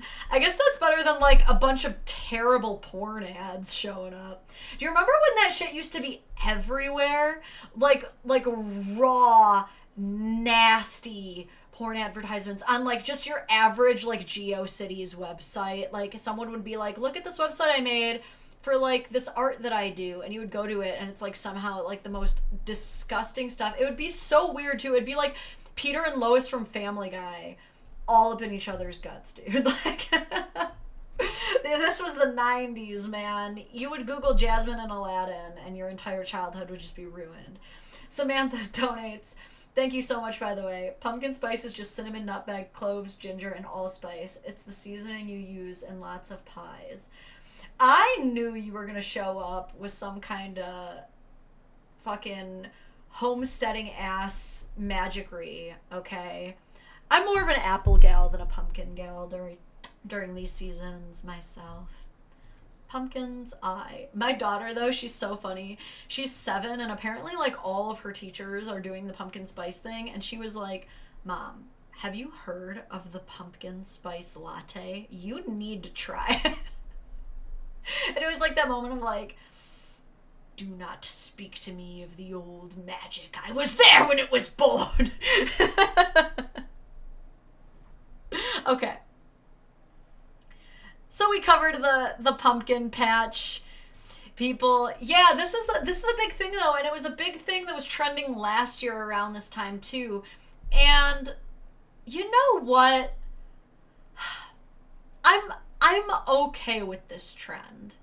I'm actually okay with it being brought to men's attention that like to everyone's attention that you should do things a little outside of your comfort zone that make your partner happy. Let me read this before it goes away. Girthy says, pumpkin spice is something I actually enjoy. Does that make me a basic bitch? Yes. Also, hydrate. Me as I sip my diuretic. But, yes, here are 2 basic bitch cards. I may take them away later if you say something less basic bitchy, but you do get 2 if you like pumpkin spice. Just the way. The Lockhorns. Thank you, Mark. I was trying to remember. The Sunday Funnies couple? Mark knows. The Lockhorns. Yes. Yeah, I'm okay with this trend, though, because it's, like, truly... This goes back to what I was saying about, like, easy wins in a relationship.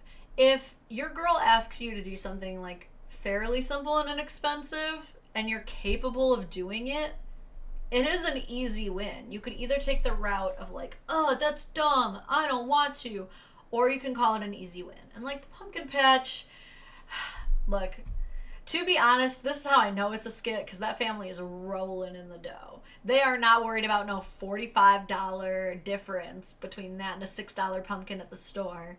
Okay, he was clearly laying up his assholery for the bit, but it's based off of a real guy. There really are guys who, it's the same kind of guy we watched in the first video, the dismissive avoidant, that is just like, I don't really want to go to a pumpkin patch. Like, we could just get a pumpkin from the store. And it's like being so unwilling to hear someone out when they explain to you, it's not about...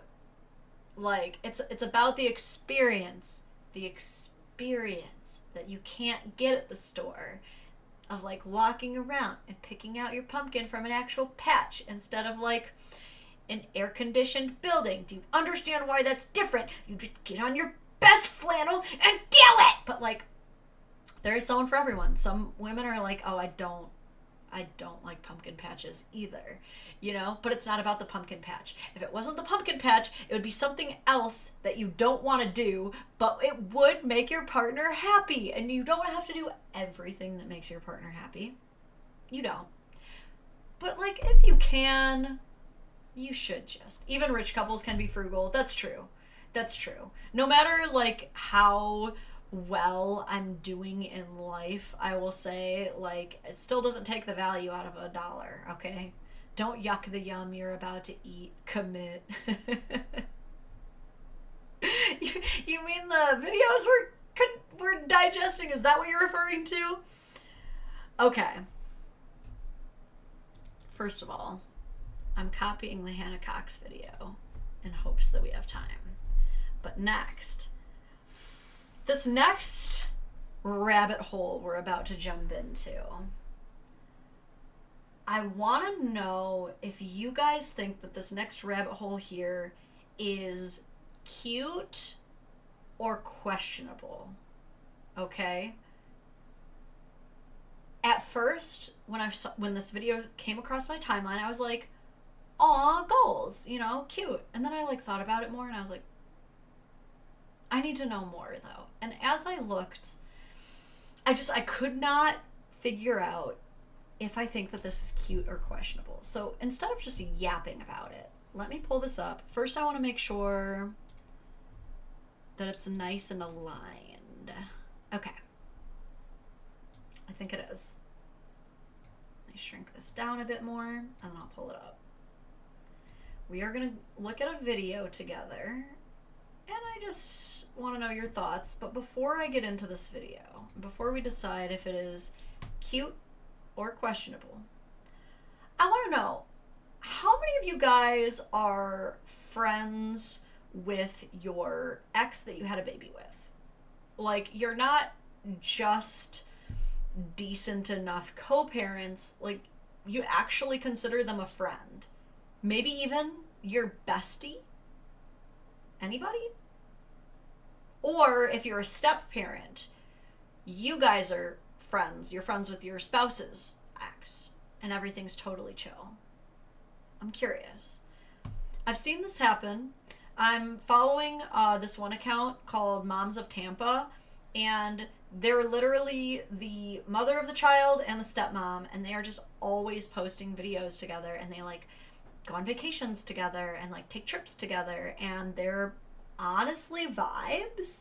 So it's like, okay, that's cool, that's goals, you know. I would say like that was like what I kind of hoped for when I first started dating my husband. Was I was like, oh, I'm so down to be friends with like his ex, like it's gonna be so great, I'm gonna help her and I'm gonna support her so much. Like that's really the way I thought it was gonna go. I didn't realize that like all you do is like you show up and instantly hate it. I didn't know that that's exactly how it worked, but I guess I should have. I ask because of this video.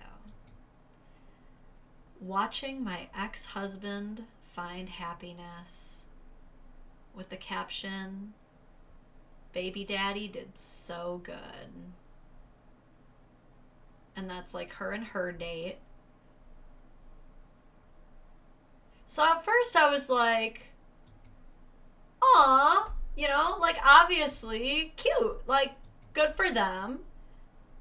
And I can't explain to you why I had to know more. I think it's just the fact that like whenever anything is too good to be true, you're like, so what about this isn't true? Lauren says it's fine and good in real life, but this is performative garbage. Okay, thank you for kind of giving me some more credence to why my hackles were raised a bit on this. I was like, what is really going on here? So I want to like show you a couple more of the videos that I found where I'm just like, So here's another one. This one is, this one's just odd. All I want for Christmas is. And so she, the ex-wife, is photographing her ex-husband, and the new wife and their families. Like, these 3 are their kids. They had 3 kids together. That's the new wife. She is taking their photos. Like, okay, if you're a photographer, get that business, that makes sense. But then this is so weird. The caption, all I want for Christmas is, and then she sneaks into the picture and says, a fucking break.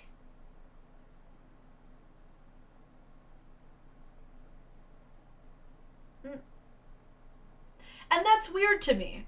Okay? It's just a little odd because, again, it's one thing if you are a photographer and you offer to do your ex's family photos. That actually makes sense. You know what I mean? Like, go ahead, do it. That'll save a lot of money. You know, I love that. But then,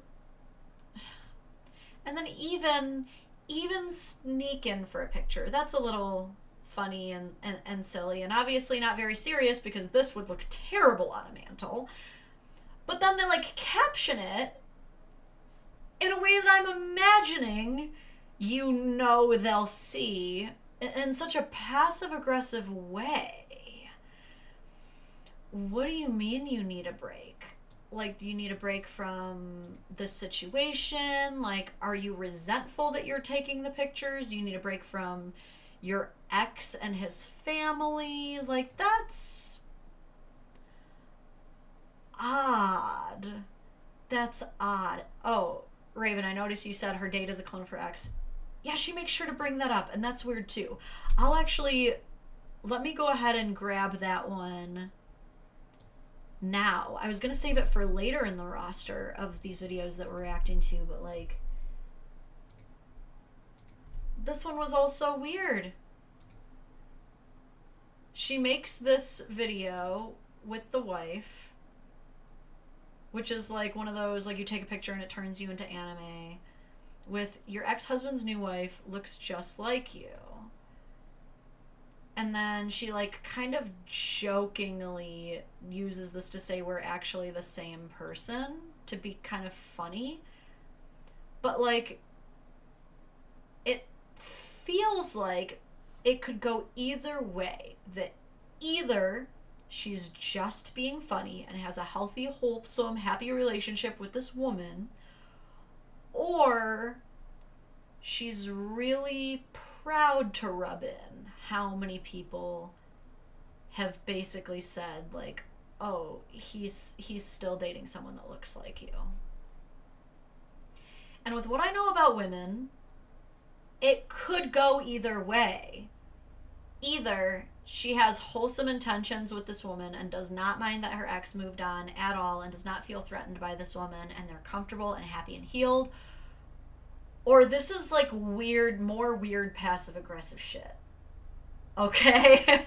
Because let me tell you, like, typically when someone points out, like, oh, his new girlfriend looks just like me, it's not supposed to be cute. You know what I'm saying? Mark P, I did not miss your super chat. Let me read this really quick. Says, the pumpkin patch is not the end of the world. Get the kids lost in the corn maze and make them find the way out. Expensive pumpkins are worth the time. Yeah, see, Mark gets it. Mark gets it. Yeah, Josh says, keep your enemies close mentality. See, that's what I'm saying. It could go either way, but there's like a few more where I'm like so torn. This one's weird. So she does, you guys remember the ick list trend? Just came back, what did I miss? FYI, I left because I didn't think I could handle the cringe. Well, then I don't know if you want to come back, Girthy. It's kind of a cringe fest in here. We're about to watch a video of a wife who does the ick list trend with her ex-husband. So, now's your time to leave if you don't want to endure such cringe. But the rest of us shall be going right on ahead. Alright, we are due. Oh god, I forgot she uses this voice filter. Fair warning, I hate this voice filter. Hate. Zero tolerance. I am absolutely intolerant and prejudiced against this filter. I hate it so much. But she's going to use it for this and the one that she does with her new boyfriend. Yes, she does this twice. Doing the icks. friend.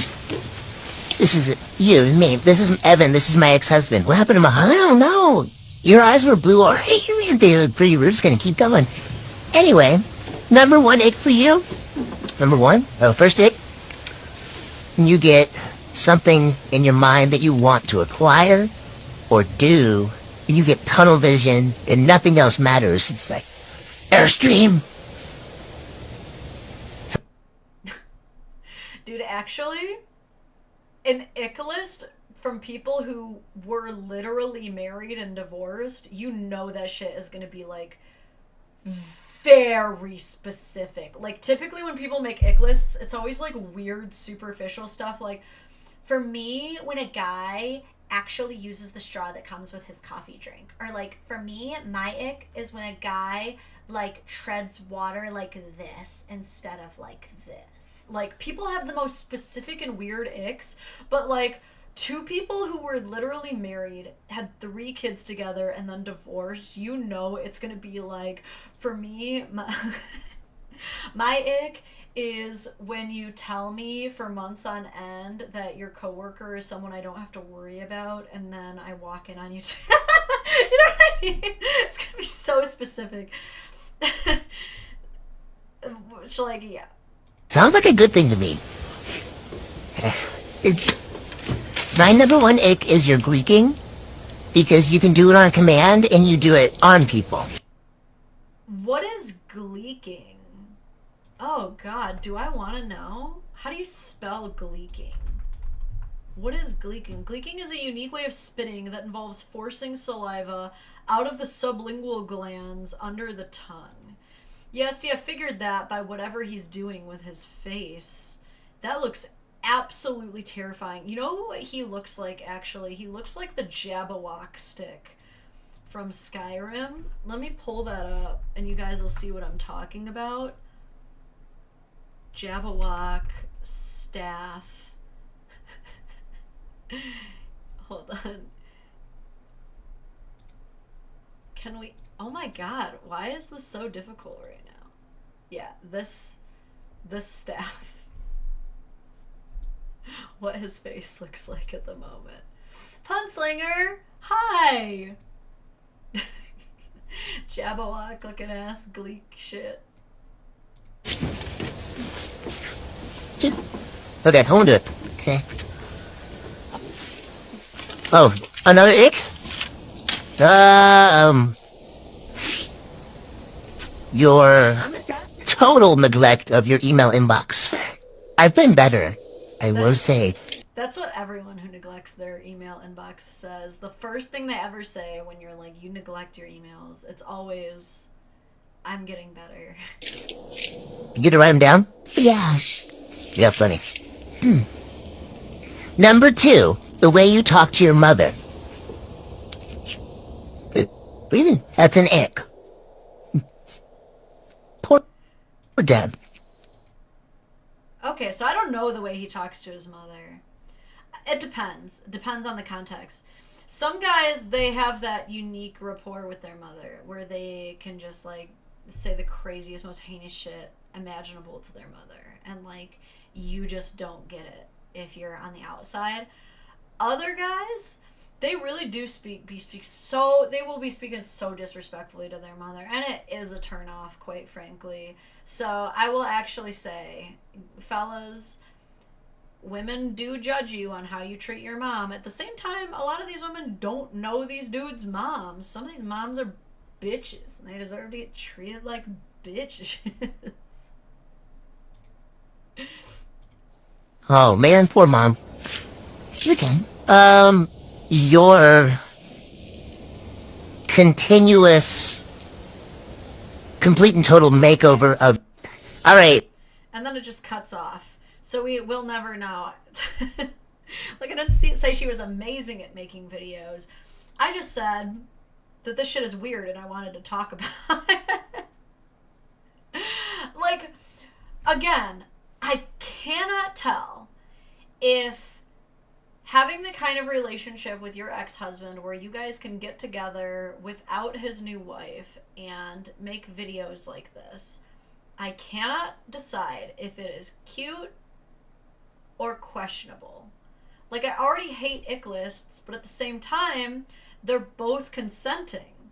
They both agreed to do it. So is it cute? Or is it weird? Okay? Because she also did one with her current man. And I feel like that's also... Is it just cute because it's trending right now? Or is it questionable that you're just doing this to every man in your life? Radically different hair, by the way, here. When I make you coffee and you don't drink it. Same for you. Did you write it down? No? But then? Okay. You should make me coffee. You just grabbed leggings. Like 45 seconds. I'll use them tomorrow. Why does it seem like she's like kind of genuinely annoyed in this one? Why does it seem like things are a bit more tense here than with her ex? Like, why did she get mad that he didn't write down the coffee thing? I guess because these two decided they were going to both write them down, I guess. And his doesn't count if he didn't write it down. She thought of it first, so he has to, like, I guess take that off his list. Using a towel one time and then putting it in the wash. Oh, same, actually. We were just talking about this on a stream, weren't we? Literally, like, one of my last streams, we were like, no, you get like 2, 3, maybe even 4 or 5 uses out of a drying towel before you really have to wash it.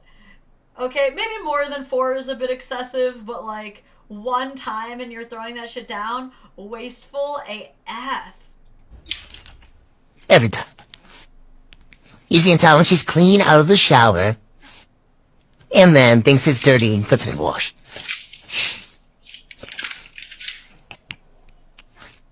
Wow, doesn't she seem like actually mad here? What is this energy that I'm getting? Am I reading too into this? Next. Okay. Ooh. When you play YouTube on your laptop while you're scrolling on TikTok. Multitasking. Alright, in the spirit of that. She seems so genuinely annoyed in this one. Cameron says nails on a chalkboard voice filter instead, please. I'm sorry. Like I said, if I could do anything to change this voice filter, if I could remove it from all mankind, if I could just Thanos snap it away, I would. The general amount of time you spend on your butt. That was like one of your red flags you told me about when we first met. Mm-hmm. Wait, did he say the general amount of time you spend on your butt or on your phone? Because if so, it's really weird that she's getting on him for using 2 screens at once if she's also an excessive user of screens. I'm sorry. I fucking failed you.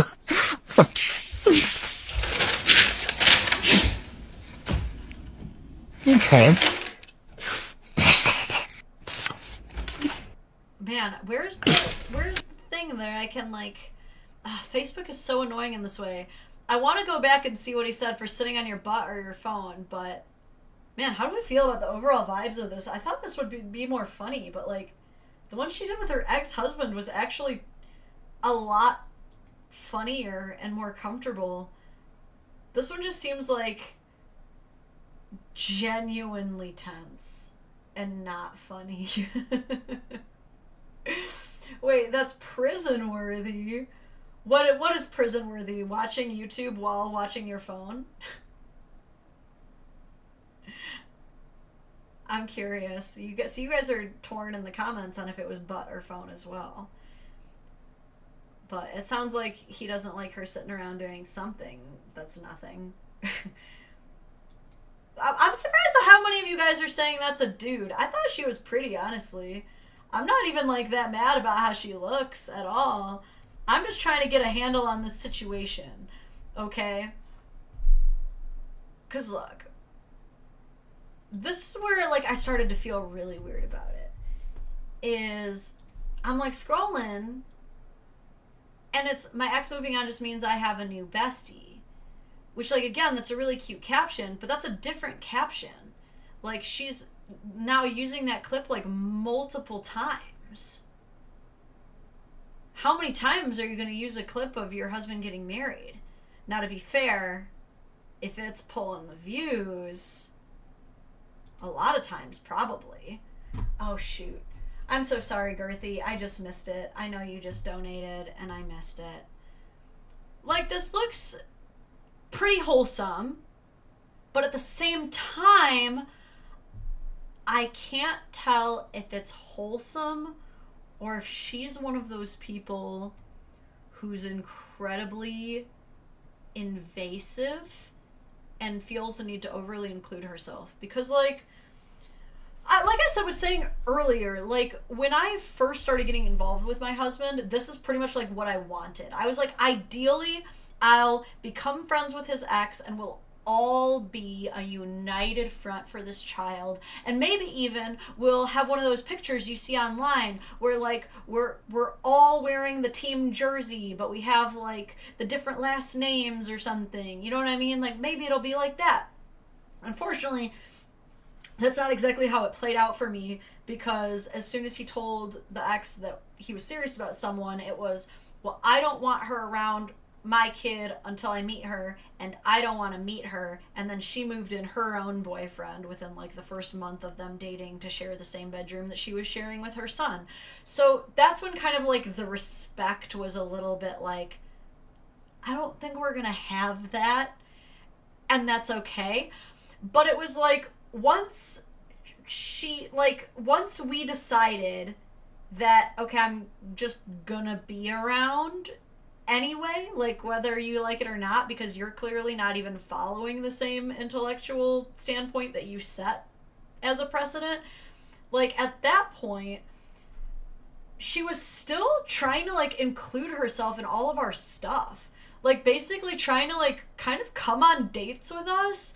And, like, at first, I honestly, like, didn't do anything about it. Like, our first Christmas together, like, she wanted to be there at his family with me. And I was kind of like, again, if she had made an effort to actually, like, get to know me or be close to me, or, like, I don't know, not treat me like I was, like, some pawn in her game that she could just control while not keeping any kind of intellectual consistency for herself, then I think I would have been more than happy to be like, yeah, come to anything. Like, come to these things. But the vibe that I got wasn't, I want to be included because I want us all to feel like a family. The vibe that I got was, I need to monitor the situation.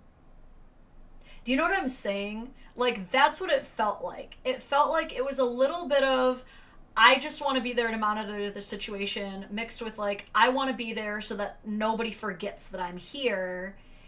And it was like, it felt just like another power move. Like, you don't actually want to come to Christmas for any kind of good reason. Otherwise, you would have come to his last family Christmas before I was even in the picture. But you didn't. You're coming to this one because you want to remind everyone, I'm still around. He still cares about me, or else I wouldn't be here. I'm still important. Like, that's how it felt. You know? Girthy says, I don't think I would let my ex be around their ex this way. I'd be too afraid that they were smashing. See, and that's the thing is, like, even with trust issues, there's still, like, the overall, like, why are you doing this is weird. Like, again, I've always trusted my husband. I've trusted that he was not, like, doing anything behind my back that I didn't know about. You know what I mean? But at the same time, it's like, if someone's trying to include themselves, even if it's not for, like, nefarious sexual purposes, it can still be a lot, you know? You're still kind of like, huh? Now, again, I don't know. They could have a completely different situation. Every co-parenting situation is a unique snowflake. So if this woman, the ex-wife, has always been cool to the stepmom since day one, I can totally see her being like, yeah, absolutely, like, come chill with us. Like, I don't mind having you around. Because that's how I was gonna be if I wasn't, you know, like I said, held to a standard that literally no one else was being held to. Then, like, I would have also been that open and welcoming, so I can kind of get it. Where were the other ones? Okay. Now get how weird this is. Okay?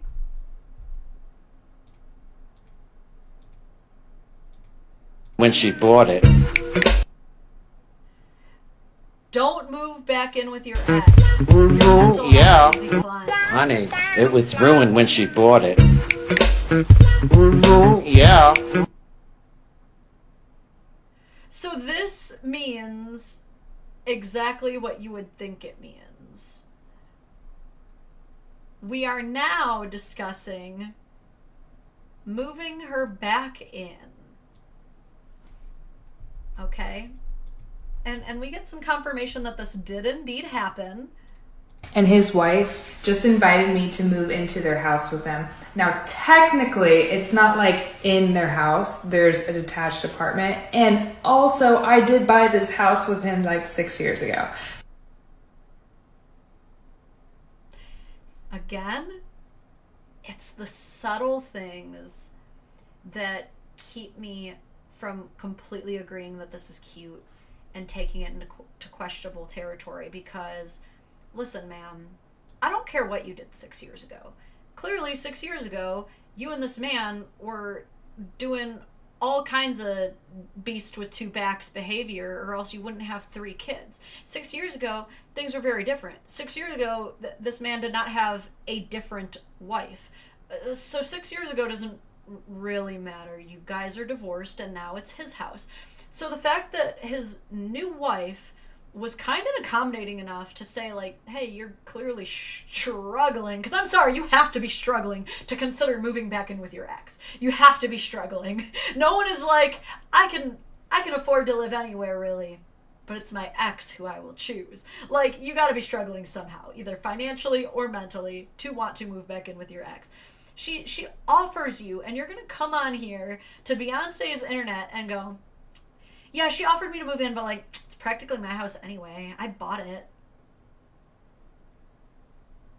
Did you just imply that you're entitled to still living with your ex-husband and wife anyway? So it's not even like it's really an offer? Maybe I'm reading too into it. But that's what it sounded like to me. I can't even, my IQ just dropped. Again, I'm sorry, but if I'm the new wife here... Aw, Dragon Stalin, thank you!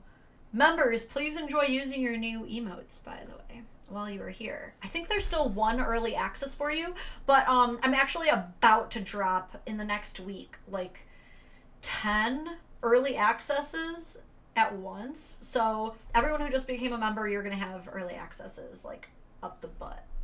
But yeah, dude, if I'm the new wife and I'm like, yeah, you can stay with us, and then I see her make this video later and she's like, I mean, it's practically my house anyway, I would be like, shady. That's just shady, isn't it? Am I crazy? So I love the house, mainly because I want to show you. This is the view of... What? Like... Do I move in with them and help them raise the children full time so that we can actually have our babies with us all the time? It's a detached apartment. Do you want to see it? Currently, the kids have so much stuff that they take back and forth, and I know. This is just, there's no boundaries.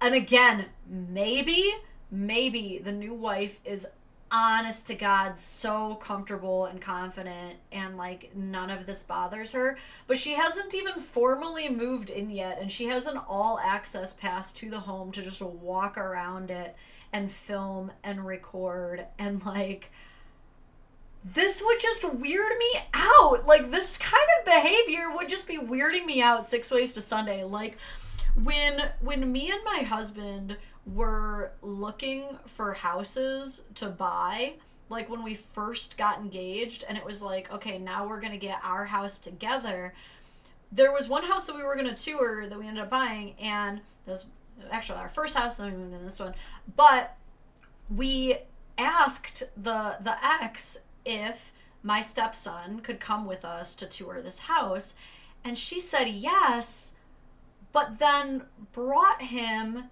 and didn't leave and continued to tour the house with us. And again, I'm sorry, I understand that this is not like the most harmful thing a woman can do, but it was so weird, you guys. Like, I just was like, this is weird and invasive. Like, you don't belong here, ma'am. Like, this is not your house. Like, just because this is your son doesn't mean, like, and it was just giving the vibe of, like, I need to know everything that's going on in my son's life and I'm entitled to know it. And it's like, no.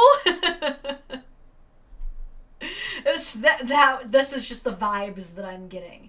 Is it could be just a bunch of healthy, healed adults, or one very invasive and entitled adult and two very tolerant other adults. You know, that's normal for like a lot of families, and we get along, so it look at this light. I'm the only one here right now. They both left. He went to Chipotle to pick us up dinner, and she went to work. Listen, nobody's been here in so long that this is like overgrown. And because I'm a minimalist and I'm like a house, so I definitely locked myself out of this place, but I'm going to show you through the window a little bit. Like, there's a living room, there's a bedroom. Girlfriend, I know that, like, maybe you kind of feel like you're allowed to do this, but, like, do these people know fully what they agreed to? Were they like, yeah, you can move in with us and then you can film everything and post our entire house as publicly to the internet as you want? Like, and now she's doing a house tour through the window? Like, girlfriend, what? Wow, the reflection is awful. I'm sorry. And then there's a full-blown kitchen, a bathroom. My ex-husband and his wife just invited me to move in.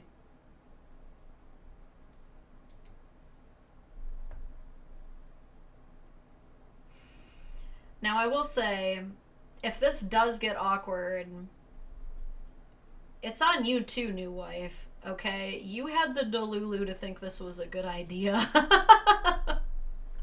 I don't know if, like, maybe genuinely, like, this was a woman who's, like, really fun to be around, so much so that she's like, yeah, I literally don't care that you're my husband's ex. Like, I'm not threatened by you. Like, I'm comfortable with myself, and I genuinely have fun with you. Like, it could be that. Maybe it's that, like, she feels so desperate to do what's right for the kids that she feels almost, like, pressured into having to do this. But, like, do you guys think this is a good idea? I don't think it's a good idea. Girthy says, I'm sorry, but I have to point this out. Girl's got it going on. I don't think I would let my husband be anywhere near a girl who's as foxy as her. That's what I'm saying. Like, the new wife is also gorgeous. You know, like, they're both gorgeous women.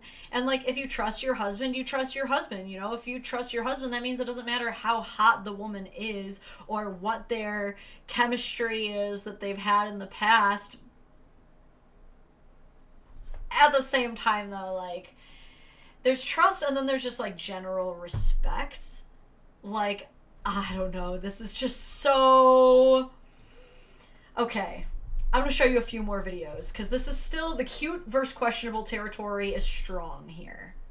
Okay? Where the vibes are clearly not present. This is what it looked like before, and this is what we want it to look like after. To make... So this is crazy. She just gets the go-ahead to maybe move in. She hasn't even told this couple whether or not she's 100% gonna move in or not, okay? She's just filming the house and how beautiful it is. Then she just jumps right into, here's what we're gonna do with the space. Okay, so this is not a short-term solution, clearly. This is not a... To make this happen, we have to get storage. And we found it on Facebook Marketplace, thankfully. If you guys are like... I can't listen to the voice anymore. You get the general idea, though. She literally, in like barely no time, goes from like, maybe I'll move back in with my ex to, so anyway, here's the floor plan for what I'm going to do to our house now. Look, it started as like cute and wholesome, but like, I see the hidden red flags. Quick question, Lauren, do you have any girlfriends or sisters-in-law who are looking for a man, asking for a friend? I shall accept applications for the sisters that I have remaining. I should talk to them though. I don't even know if they're looking, quite frankly. Man, and then like, here's another video from earlier this year. Just all of these things are giving me kind of like different vibes on the entire situation.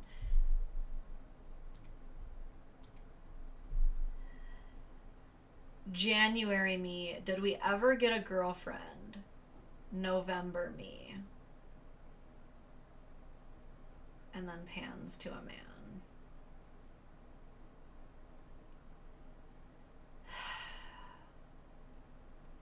Look, you can be a genuinely bisexual woman who just happens to end up never actually dating women. It can happen. However, and performative bisexuality. I'm sorry, it's not cute. It's so annoying. Like, we get it. It's cool for girls to be gay, and you can pretend to be gay without actually licking box, and you get so much clout and accolades for it, and it's so fun, and it's such a fun time. But it's like, a bisexual identity is not your fucking costume, you eternal sunshine of the spotless mind looking ass bitch. Like, I'm sorry, it's just so annoying when women never actually commit to gay shit, but they want to wear the gay hat and get all the gay accolades. I'm sorry, you need to actually make a woman come, and then you can say it.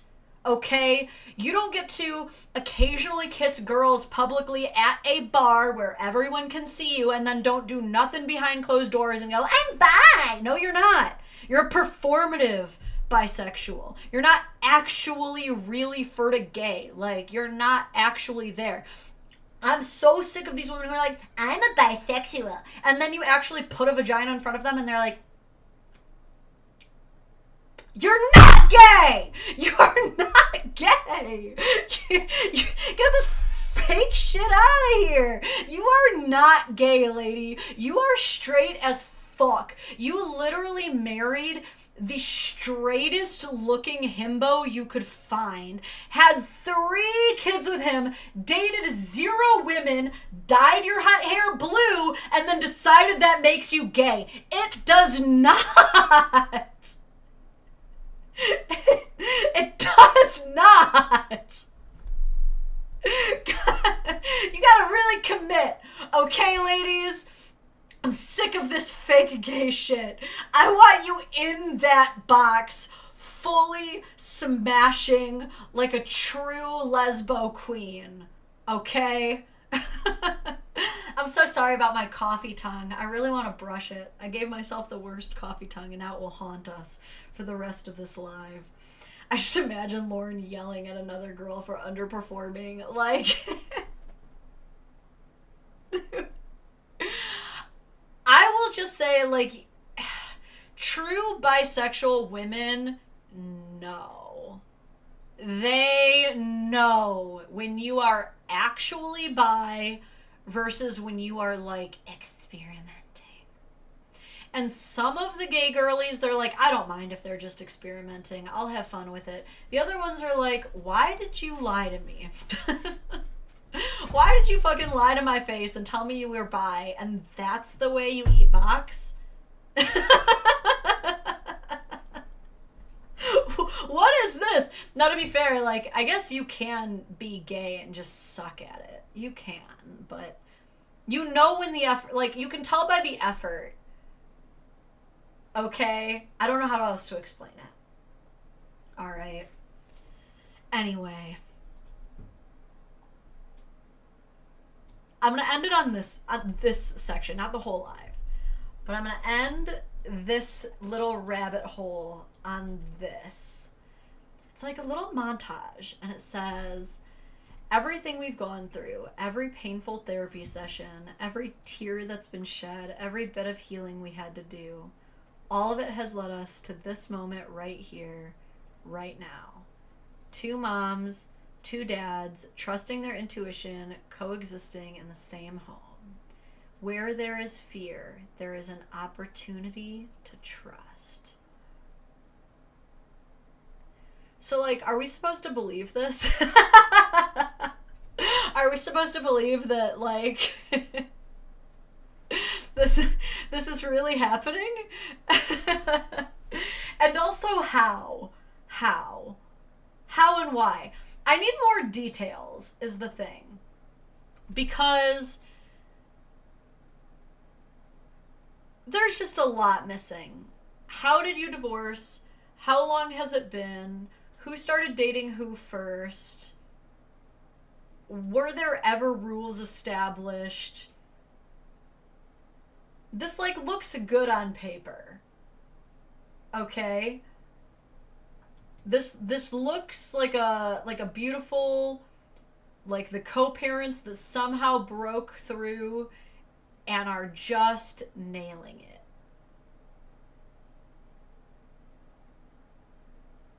But I remain suspicious. Polycule baiting, that's the thing though, is like, so she made this other video, and again, sorry, I said this was going to be the grand finale, but where is it?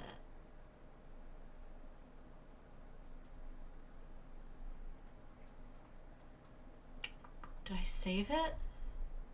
Okay. I don't even think I saved this one, but she had this one that was just her and her ex-husband, and the caption reads, "Do y'all still smash?"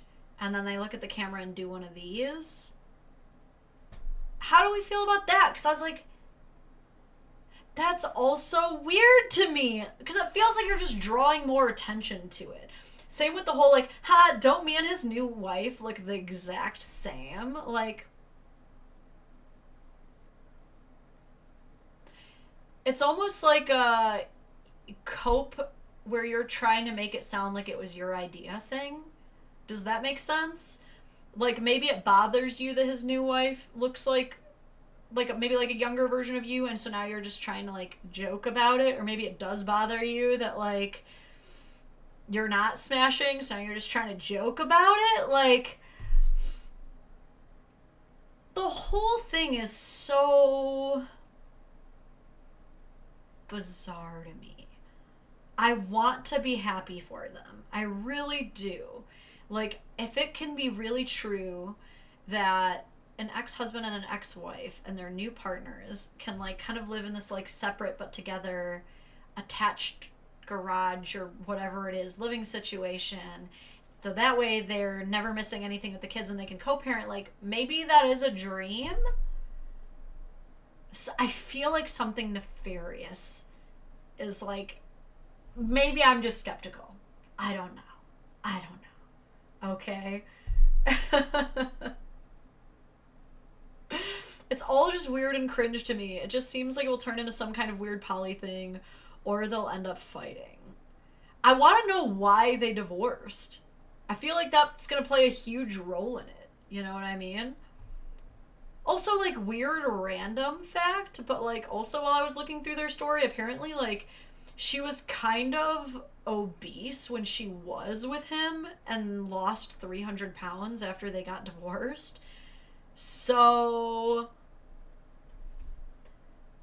maybe, this is purely me speculating here, maybe he's happy because he found a young hot wife, and then that maybe inspired her to losing weight, and now she's happy because she's confident in her skin, and now maybe they're at points where they genuinely feel like they don't need each other that way. I don't know. I can only speculate because this is all on the internet and has been made my business. Polycules almost never work. Someone will always end up jealous. Lost 300 pounds and she was kind of obese. Yeah. Oh, that's just what she said. That's just what she said. I only saw one picture. She didn't even look 300 pounds, but like, I don't know. I don't know how to weigh people just by looking at them. Okay. She lost 300 pounds and looks like that. Shouldn't there be a ton of loose skin? Maybe she didn't fully lose 300, and maybe in the post that I was reading, she was referring to like however much the husband weighs. Maybe she only lost like 120. I don't know, I would say only, but like compared to 300, 100 is less. But like maybe she lost 120 pounds and she's referring to like her husband's 180 as like the additional weight she lost. Because I don't know where the picture was, but she looked bigger than she is now, but not like 300 pounds. What does 300 pounds look like on a person? Let's see. Oh shit, I don't know, because like this is kind of what I'm getting. What does 300 pounds look like? Yeah, she did kind of look like she was about this big, actually. Like about, that's what 300 pounds looks like? Yeah, she was about that big, actually. She might have lost that much. Is that really 300? I thought 300 was more. Am I crazy? How about 300 pounds on a, yeah, let me do on a woman. It's so interesting because it's kind of like, it can be distributed so many different ways almost. Okay, so if this woman lost 300 pounds, she wasn't this big. So I think she was probably being a little hyperbolic. Wow, okay. Yeah, this looks like 325.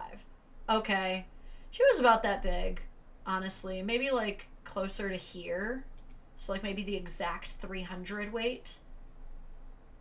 Man, that is crazy though, that like she has lost almost 100 pounds and she's still pretty big.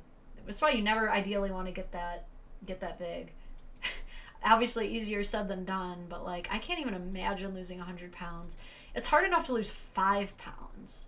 That's got to be so fucking difficult. But she looks amazing. That's what I'm saying. Like if she really did lose all that weight. Oh. Okay. Do I want to do the Hannah Cox loneliness epidemic now? Nah, we'll save it for, we'll do a couple more and then we'll end on the Hannah Cox video. What do I want to do a story? Do I want to do a video? You know what? We'll do the Hannah Cox video. Let me cue that up. We'll do a video. Let me get this all ready here. Hey guys, I'm here. Okay. Get this all nice and synced up. All right. So this one was submitted through the lovely chat. Okay. I don't know if it was the same person who submitted it or multiple people. But this is a video posted by, it looks like, is this verified or does everybody? Yeah, verified. I was like, does everybody have the checkbox on YouTube? I don't remember anymore. Verified Hannah Cox, who asks, should we care about the male loneliness epidemic? Hey guys, I'm Hannah Cox with Base Politics, and you're watching my show Histrionics, where every week we talk about women's issues from a centrist point of view. The male loneliness epidemic has gotten a considerable amount of coverage over the past couple of years, but the question still remains, what are we supposed to do about it, and who specifically is supposed to take action here? For many women, there is an underlying accusation in these headlines that women have caused the problem and therefore need to help solve it. But in response, a growing number of women are pushing back, claiming that men have brought the situation on themselves. And if they're such great, big, strong leaders, then, well, shouldn't they be able to solve this epidemic on their own? In previous decades, before we achieved equality between the sexes in the West, women were often forced to marry to have access to basic resources. That means that many men who were undeserving of wives or children got them anyways, due to the desperate choices women were forced to make. And it's also true that in previous generations, as women worked to redefine their roles in a post-equality world, many initially attempted to shoulder a career as well as the traditional roles their mothers held before them, which included not only the majority of the housework and child-rearing, but also the social planning for their husbands. I think that's also just like an interesting way that we look at history, because there's definitely some truth to it, absolutely, that obviously our grandmothers and their grandmothers were probably staying in relationships they didn't necessarily enjoy just for the financial structure and necessity of it all. But I don't think that that necessarily means that every woman historically has been the prize, that like, which is what we're kind of constantly being sold on, is that like these women who are all beautiful, kind, perfect housewives just had to deal with these awful, incorrigible men because they needed the money. Like, how many of these guys do you think were actually good, solid husbands married to absolute heinous bitches because they too needed to rely on someone to actually take care of the house because they had to do all of the work and they were the ones mistreated? Like, come on, we know that had to have been happening sometime. We can't just like accept that history was full of these like perfect, immaculate women. Like, every woman is the perfect wife. Every man was the one that held her back from being an even greater woman. Like, come on. As I've discussed in previous episodes, this did not go well for those women, and they taught their daughters to not put themselves in these kinds of positions. Women have listened. They got degrees, they sought out successful careers, and many have worked to build fulfilling lives with or without a male partner. Those that are in heterosexual relationships are usually working full-time these days, and they're just no longer interested in being their partner's maid or mother or secretary or event planner. This is always the thing. Oh man, all they want is a maid and a mother and an event planner, and it's just like, God, I'm so like sick of this rhetoric of like, God, what do you guys want out of a partner? Someone who helps you with your life or something? Like, and yet when you look at the absolute inverse, like, what do women actually want from a good male partner? Ideally a provider. Oh, you mean like a daddy? Oh yeah, someone who takes care of me emotionally. You mean like a daddy? Someone who helps clean the house. You say like a servant, like a janitor. Someone who helps plan. So you want him to be a whole organizer for you? Like, obviously these are all roles that you fulfill whenever being a spouse or a parent. Okay, like to be like, how dare you ask me to do all these extra things on top of simply being your wife? Like, what did you think being a spouse was gonna entail?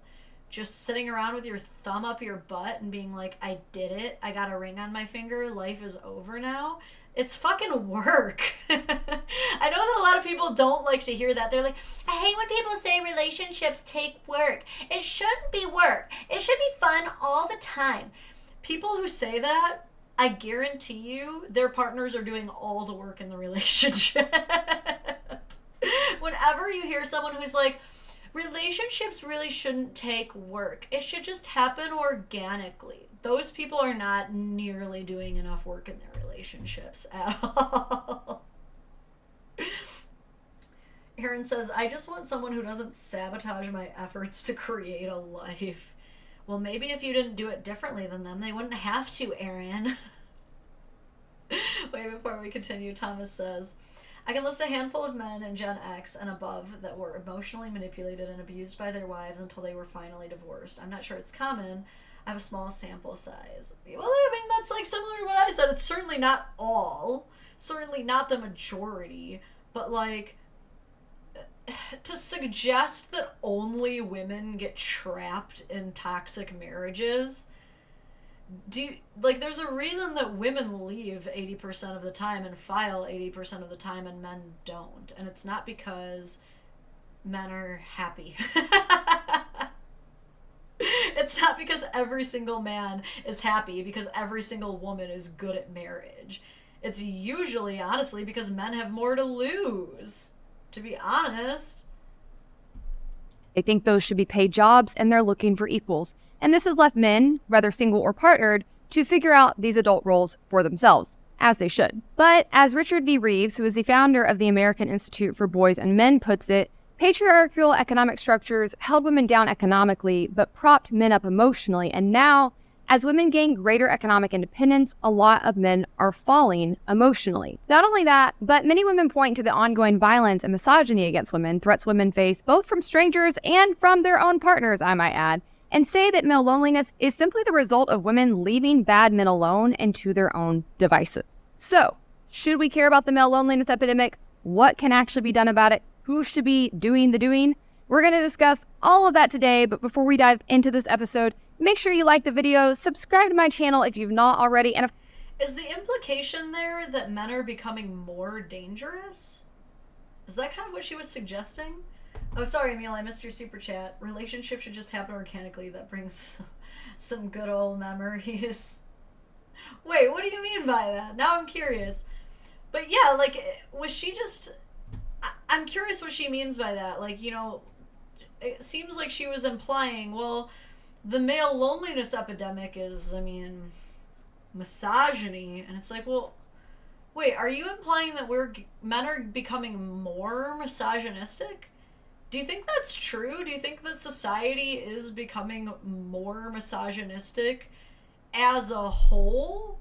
I'm interested in that. Now, I'll also say that when it comes to, like, male loneliness and stuff like that, like, obviously men are not ever owed women. So when it comes to this problem of, like, women won't date the men, you know, it is a difficult problem to try to solve because, yeah, obviously no one's solution, unless you're an absolute psychopath, is to force women to date men that they don't want to date just so that no one feels lonely. Okay? Obviously that's not the solution. And another more reasonable solution to me is not trying to convince women to, like, change or lower their standards even, you know? As much as I try to do the work of, you know, womansplaining to women that men are not as bad as they think they are, even that is not enough to completely change the tides of society. So then I think the main thing that people suggest, and Cameron and I will read this in just a minute, I think the main thing that people are suggesting as, like, this, how do we get out of the male loneliness epidemic, is, oh, well, men need to be better. If men are just better, then they'll get fucked. I guess is kind of like the vague suggestion here. And I don't even know if any of these are, like, viable suggestions. I think that, and I will continue this video, but when it comes to the male loneliness epidemic, I don't think that it is the result of a surge of misogyny or an influx of violent men, or that women are just so amazing that there are no men good enough for any of them. I think it's a mix between the fact that, one, biologically and socially, women have always had their pick. Women have always been the gatekeepers. Women have always been the ones who ultimately choose which of the men they want, that they have access to. Mixed with this whole new, you know, internet era where they literally now have an even wider selection than ever before and are now able to be so much choosier than ever before. And there's not much other deeper reasoning than that. It's not like men are getting worse or women are getting better. It's that women have always had their cut of the litter and they have a way bigger litter. That's it. That's really all there is to it. I can't believe we're still hyper fixated on, like, well, you know, if men all just collectively get better, then they'll get more girlfriends. Like, no, they won't. The best of the women will just have the best of the men to choose from, as always, and vice versa. Like, there's really no way of changing that social trend. The only way that it can possibly get more equal at this point is if we just get rid of the internet, or women's ability to socialize with as many men as they want. I don't know. I'm curious to hear what she has to say about it, though. Let me move this over a little bit.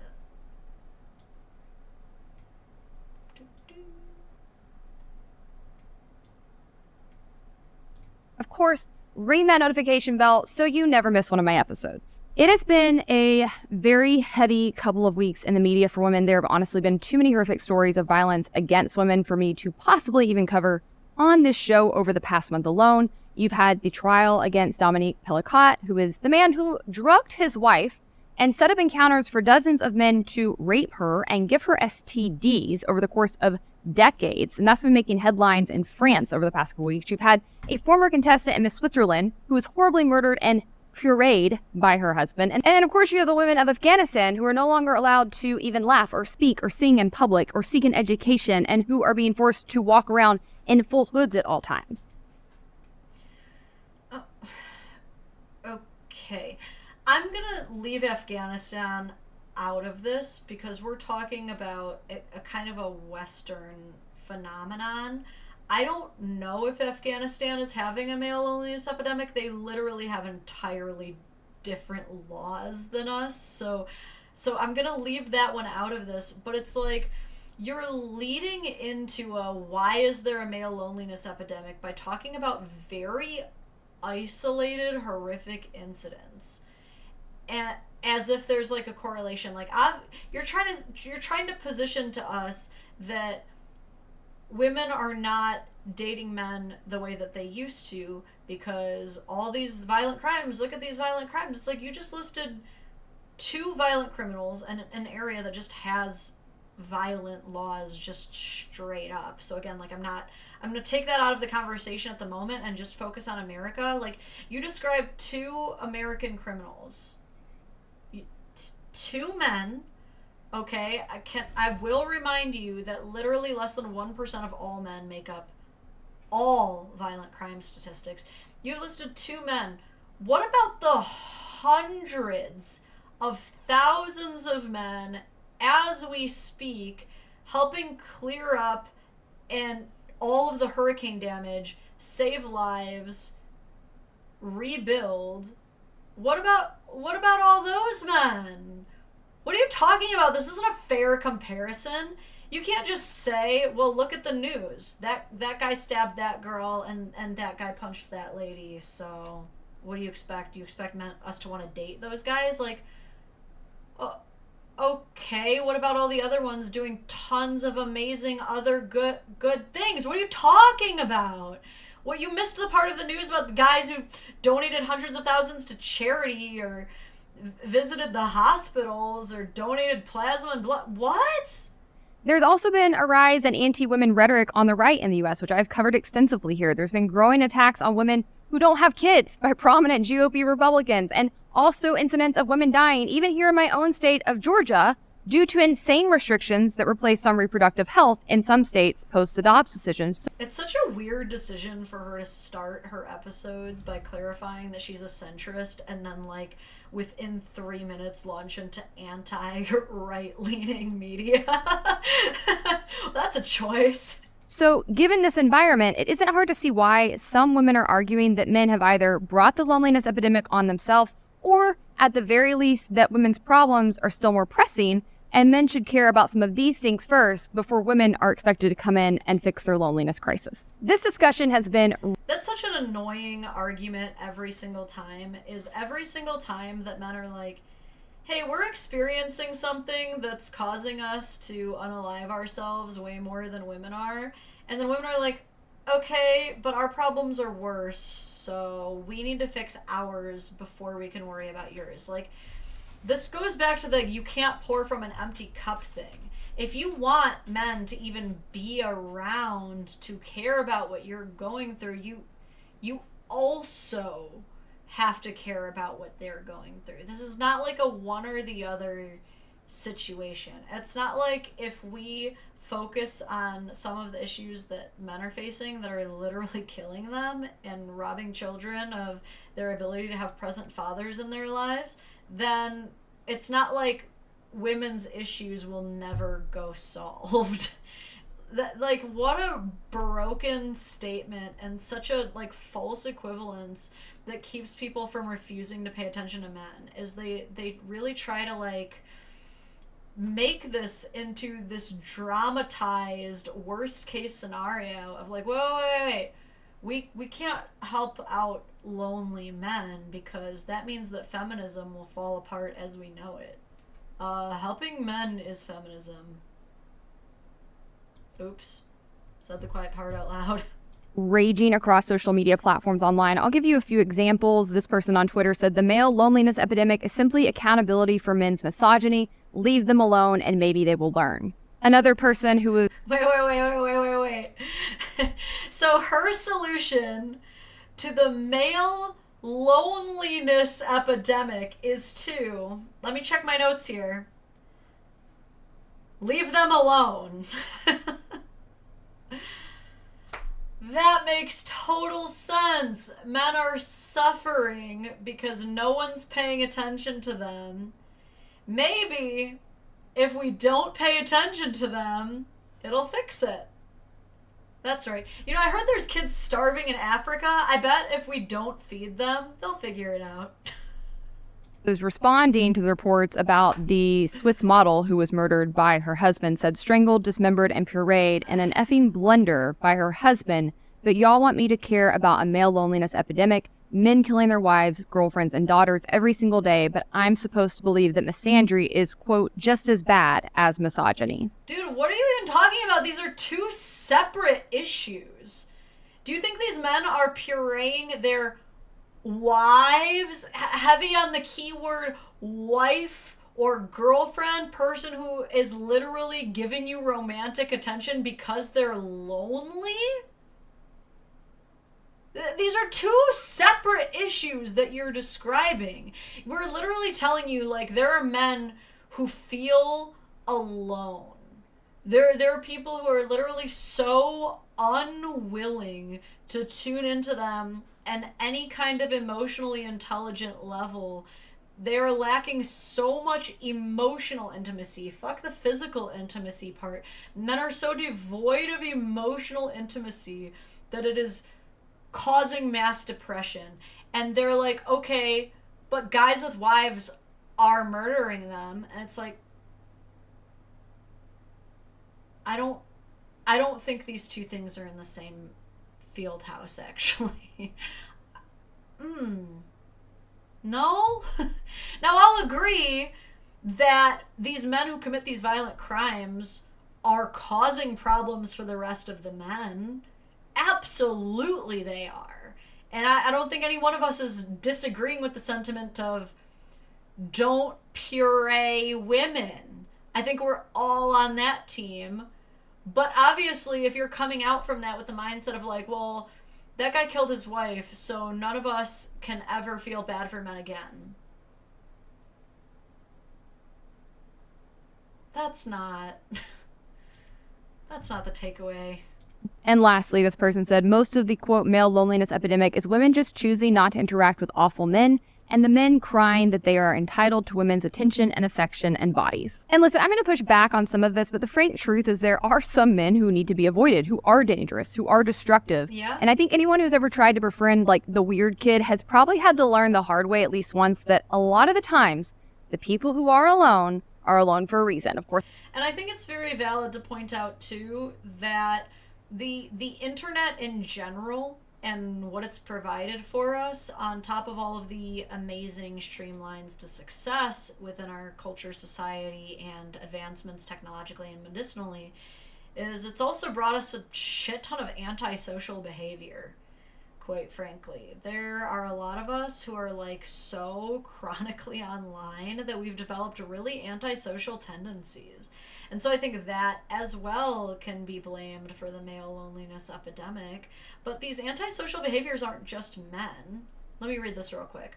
Girthy says, imagine if we tried to reverse this and say that because of all the women who have essayed their male students, every woman should go to jail or be alone and childless for the rest of their lives. Yeah, women shouldn't be teachers because some of them touch their students. Absolutely. No more teachers, everyone homeschool. But, oh God, where was I going? I was cooking. I was truly cooking here for a second. Something about the antisocial behaviors. Yeah. It's not just men who have developed antisocial tendencies as a result of all this chronically online conditioning. It's also women. When women are chronically online, they too are only being fed these narratives of like, men bad, men dangerous, men will destroy everything about you, and even when men do good, it's still bare minimum, so you should still not be happy with that. And that is, in my opinion, creating antisocial behaviors in women. It doesn't get much more antisocial than saying, I shouldn't have to thank someone for doing something nice for me. That's fucking antisocial as hell. And we want to get on men for being emotionally unintelligent. Like, we as women are developing very emotionally unintelligent and antisocial behaviors toward men. We're just convincing ourselves that it's okay because men bad. And then the Ouroboros eats its own tail. Of course, not all of them, but I've had this experience myself where okay, if you have to say, of course not all men, but you've already drank a little bit too much of the Kool-Aid. you try to befriend somebody, you try to like socially elevate them, you try to help them, and you realize like, oh, this person does not want to be helped. What do you mean by that? What do you mean by you try to socially elevate someone? Never in my fucking life have I ever thought to myself, this one, I'm gonna try to socially elevate them. That is such a weird, like, sociopathic thing to say. You tried to socially elevate someone? What does that mean? Does that mean that you thought they were such a fucking loser that only your presence and influence could possibly save them? Was that your way of saying you were trying to play Captain Save-A-Ho? Is that your way of saying that you're so narcissistic that someone simply being associated with you brings them up in the social credibility food chain? That's such a weird thing to say. Is not helpable, whether that's because there's really something sinister about them, or they have serious moral failings, or they're extremely negative, they have other mental issues that need to be dealt with, or maybe they're just really dense people who are incapable of learning some lessons and fixing themselves in the ways that they need to do in order to be socially acceptable. And I really just don't think we can have a discussion about loneliness without acknowledging that fact. Some of these guys do not need to be coddled or felt sorry for. They need to work on themselves. And in the meantime, women certainly should not be guilted into rescuing them, which again, why are women doing the rescuing here in the first place? Okay? Like, That's a great question. One that we should fucking ask ourselves. Think about this. Do you remember? I will never forget. I almost said, do you remember? You weren't there. This is my brain that I'm about to talk about. I remember. I still remember the first time another woman caught me basically convincing myself that I had to be responsible for something that I didn't.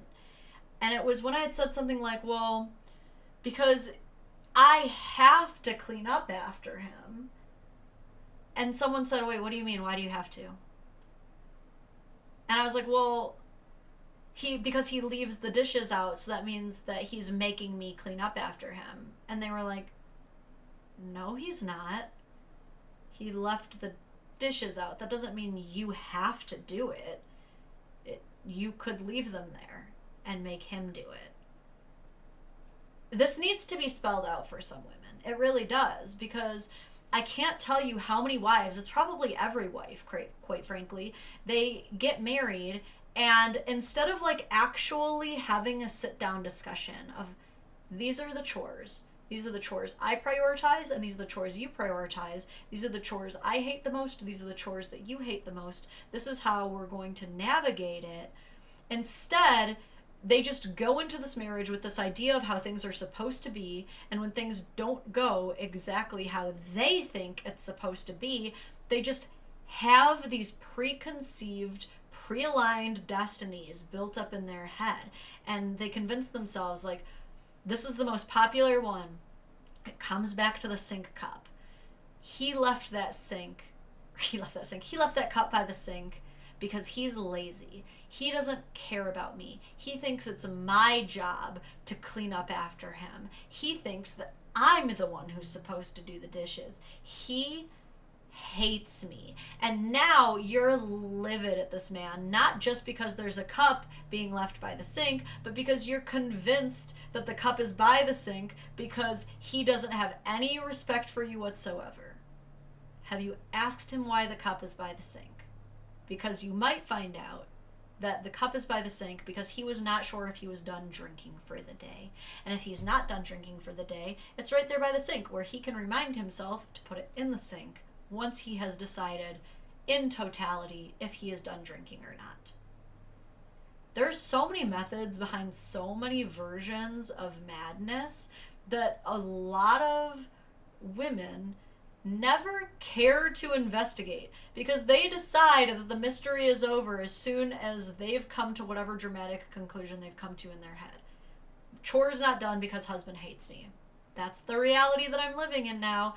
Instead of, should I talk to my husband? Did he prioritize something else over this that I didn't even know about? Is the real reason that he didn't do the chore I asked him to because something else came up and I never even observed that he did that? Like, so much communication would solve so many of these problems, man. Is constantly in being told that men are the natural leaders and protectors and the doers and society's built on their back, but like, yet it's always women that are expected to come in and fix their problems. It's quite ironic. These are that's the thing, is who is expecting the women? Who is making it women's job to come in and fix men's problems? I think a lot of the times we will find that it is us. I think that it is us who decides that these men have these things that need to be fixed, and that it is us ourselves who decided, he's just waiting for me to fix this. Is that true? Because to be honest, if you actually talk to these men and you're like, do you expect your wife to clean up after you? 9 times out of 10, they're like, absolutely the fuck not. However, if I don't do it fast enough, there she is. And that's another thing too, is it's like, sometimes we are the ones who teach men that. Like, we're convinced, like, he leaves this out because he knows I'm gonna clean it up. He would have left it out anyway. You just happen to clean things faster than him. I know that's not what anybody wants to hear. I know that for a lot of you, you're like, that's not an acceptable answer. He should be cleaning up as fast as I do. Maybe, but he doesn't, and it's not a personal attack. You know? They're the same red pill bros that fill the comments of women telling them that they'll hit a wall, that they're useless cat ladies, that men should avoid women who go to therapy or take antidepressant medications, which is just so moronic. And they're also the same ones telling men that marriage isn't worth it for them, that they should just choose to be alone, that women bring nothing to the table, that men are better off going it alone. Here's an example of one of those that got a lot of traction on Twitter over the past week. The person said, breaking up with your girlfriend in order to grind harder is a sacred right that separates the boys from the men. This is the kind of stuff that they're preaching to them and teaching to them, even though statistically, if you look at the men who are most successful, they are typically the men who married young and who stayed married to the same woman throughout their careers. I think there is some truth to that. Just because societally you are treated better if you have a spouse, both men and women. But men, they have found that men are more successful in their careers when they have a wife. So that's kind of one of those chicken or the egg things, right? Like, did they reach their success because their wife is obviously this amazing, gregarious, helpful person, or because they have a wife in general? You know what I mean? It's kind of curious. I'm not entirely sure what that means, as what the correlation and causation is exactly. All of this is very, very clearly projection. I've said that all along, as have many other women. Women, first and foremost, just do not experience loneliness like men do. They have a lot more community around them. They are a lot less likely to be single in the first place. And study after study shows that they are more content and happy when they are alone. And this is why I keep trying to tell men, these grifters hate you. They are selling you poison. They are selling you a life of misery. Marriage continues to benefit men more than women, and men suffer far more when they are alone. Now, men need... That's such an opinion to say that marriage benefits men more than women. That's such an opinion. I guess you can say, like, some people say, though, that marriage benefits men more, but that divorce benefits women more. Some people say that. I think it's an opinion both ways. Obviously, divorce hurts everybody for the most part. It's actually not as common as you'd think that women really make out like an actual thief in the night through divorce. You know, there's actually a lot of studies that kind of point that most women end up financially worse after divorce. Then there's other studies that show that a lot of women only own homes because of divorces. So it's really hard to say. I don't know if that's true. Marriage more than women need it. The things that men get from marriage, the sort of stereotypical things, are still really important for the man, but the things stereotypically a woman was getting from the marriage, she now doesn't actually need that stuff from a man. She can kind of get that herself because society's shifted where it's not a case that the woman stays at home and raises the kids all the time. Now the woman's got her own money, her own independence, she can leave you. I think that's true. For a man, a wife may be the only confidant. That's not true for women. Women have much better social support. But men and women both equally need high-quality relationships. I think that's absolutely true. That's very good advice. You know, men do need more confidants outside of their wife, but it's also not being brought up here that, like, sometimes women would be having too many confidants outside of their marriage. And that's also a problem, okay? Because we can get on men's ass for, like, not having enough friends, but at least men are not majoritively the ones blasting their wife's shit on the internet and, like, roasting him to every group chat, or roasting her to every single group chat he has. Here's something she won't say. Women are actually more miserable when they're alone than when they're in a relationship. Also, women usually date men who are older, if there's an age gap at all. That's because they like to chase the ones who are successful. I mean, I'll say this. I was, like, at the most depressed of my life while, like, super single. Like, I think about the times in my life where I was not only... Because, like, there's a difference between when you're single, but you still have options. You know what I mean? Those are the people who are having fun being single. Where, like, you're single, but, like... You know, you at least have maybe, like, friends with benefits or something to, like, fill that intimate part of your life. But when you're single and you literally have no one, that weighs on you very quickly. And it's like, even though I've been married for 10 years, you know, I've been with the same man for 10 years. It's going to be our 8th year married this year. But, like, I've been with someone for 10 years. It's 10 years of consistent, like, physical and emotional intimacy. And I can still remember being single like it was yesterday. I still have nightmares that, like, something happened to TJ and I end up having to be single again. And I'm like, this is the worst thing that can happen to anybody. So, like, I think it's possible... I think it's probable that women enjoy being single more than men because they have more options for filling that intimate part of their life. But it's not like it's easy. It's not like every single woman is constantly swimming in men either. Like, the chances of them finding a man are more likely, but, like, even at, like, my absolute hottest in my 20s, there was definitely freaking droughts, you know? And you get down bad, man. Welcome, Clinical Decision Yikes. I'm glad you have caught alive. Which is a different conclusion, really. Both men and women really need committed, loving relationship. But, you know, guys can survive in a relationship that is not as good, and they can get a lot out of it. Well, whereas women can't. They need somebody to, oftentimes. I think that's true. I think that's so true, dude. Men can and will survive in a relationship where they're getting very little out of it, just as long as they have the company. Whereas women, like, our standards are constantly increasing. Like, it's literally not even enough to just have a nice, loyal man who pays bills and parents his child. That's bare minimum, apparently.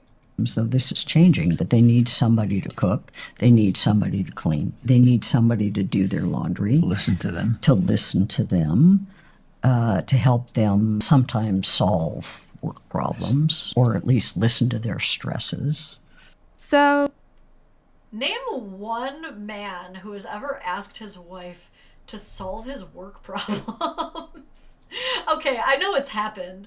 You know, you've got like guys like I was gonna say Frederick Meyer. That's a different one. What's his name? Famous architect, Frank Lloyd Wright, who like famously stole a ton of his girlfriend's architectural designs and claimed them as his own. Like, pretty much he just like had this habit of dating female architects and then absolutely stealing their work and claiming it as his own. So like, I know it's happened, but like, who are these men that are like, oh man, I had a really rough issue with the shop today. The right axle wouldn't spring load onto the base plate. Do you have any idea what I could do to spin the rotating gear?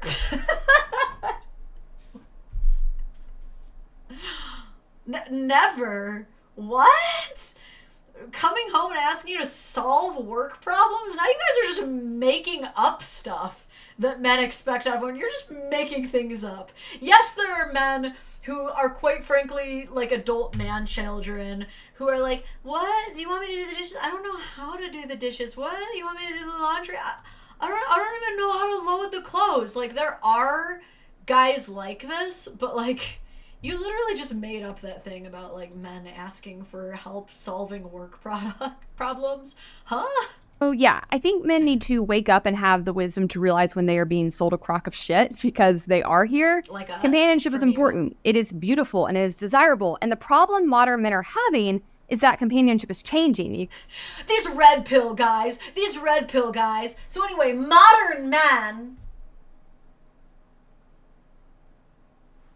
Ma'am, you literally just went on such a fucking tangent about red pill guys talking about all women this, and they just fit us into these tiny boxes with these crazy expectations that come out of nowhere, and they're selling you a crock of shit.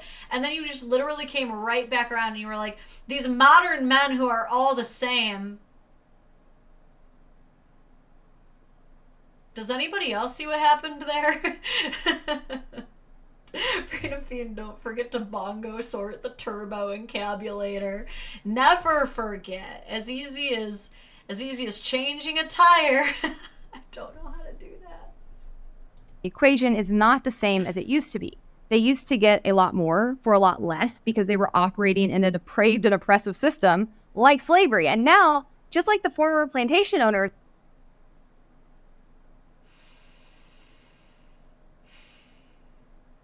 okay, so we just compared being a wife to literally slavery. Okay. had to do. They have to actually learn to create value on their own merit in order to obtain quality companionship. And the stark reality is that a lot of them just don't want to do the work. I saw someone make a really great and obvious point recently. They said that becoming an adult is realizing that you have to create the life you want. It doesn't just fall into your lap.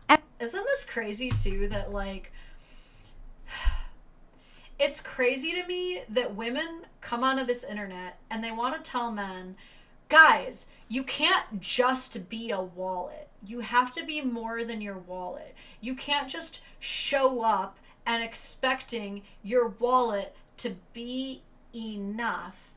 And then these same women show up and they're like, simply having a vagina is enough.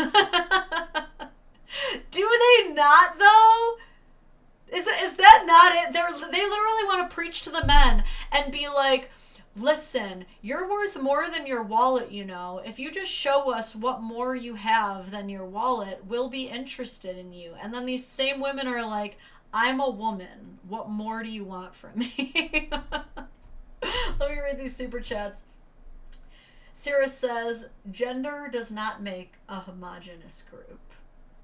You know, we've been trying to tell people that. I've been saying this for 3 years, but no one cares. Thomas says, I just want to clarify, she wants to blame men for the loneliness epidemic, but denies the idea that men can be happy on their own. Like, pick a side. Isn't that the interesting part, too? They're like, women are doing so much better on their own than men are. Women are enjoying being single so much more, and then men are like, I'm going to dump my girlfriend to focus on myself, and they're like, ew, you red pill loser.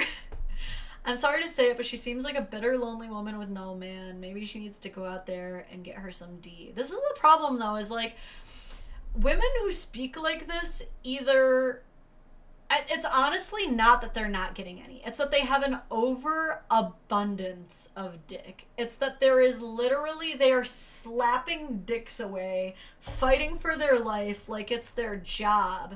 And that's why they're able to speak this way, is they're just like, these men ain't shit. Because they're inundated with dick.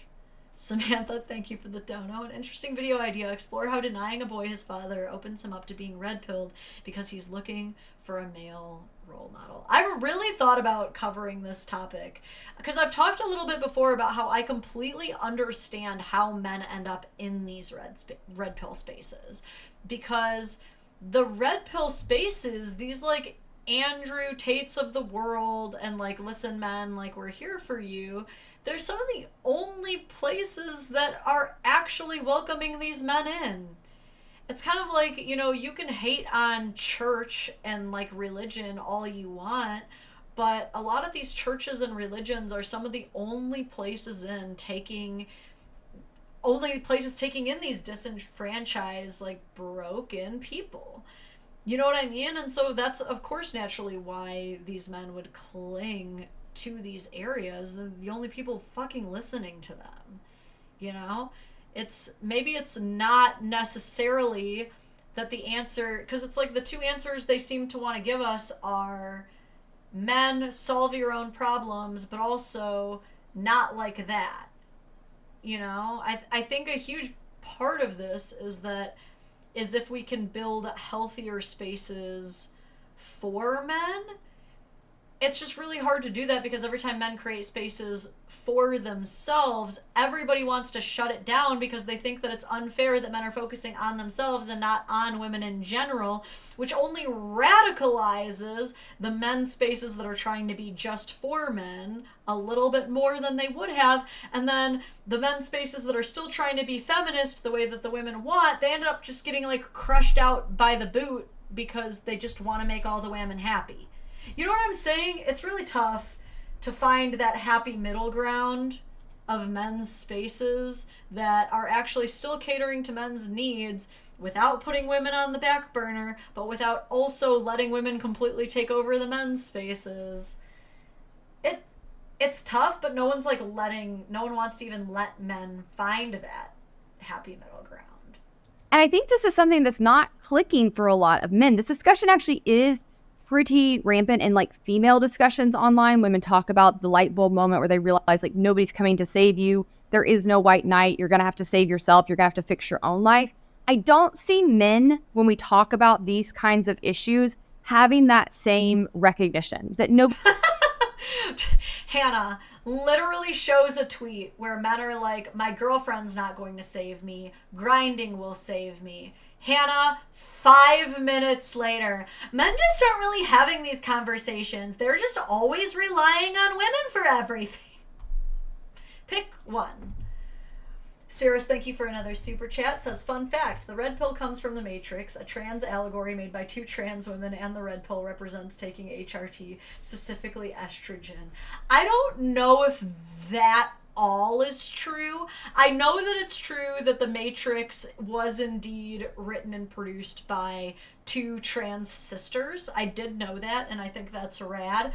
But I think that the red pill representing HRT is a bit of a stretch. I think that was just something that maybe the trans community might have embellished a little for funsies. Kind of like when the trans community tried to claim Kurt Cobain just because he wore dresses. Like, you guys deserve your laurels for a lot of things. I don't think the red pill was supposed to be HRT.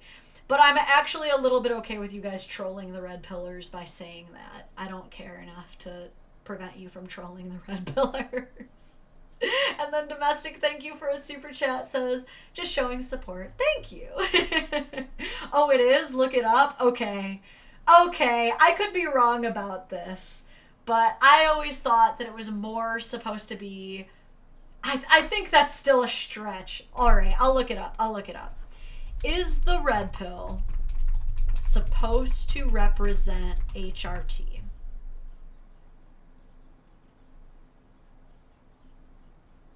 During the 1990s, a common transgender hormone therapy for trans women involved Premarin, a maroon tablet.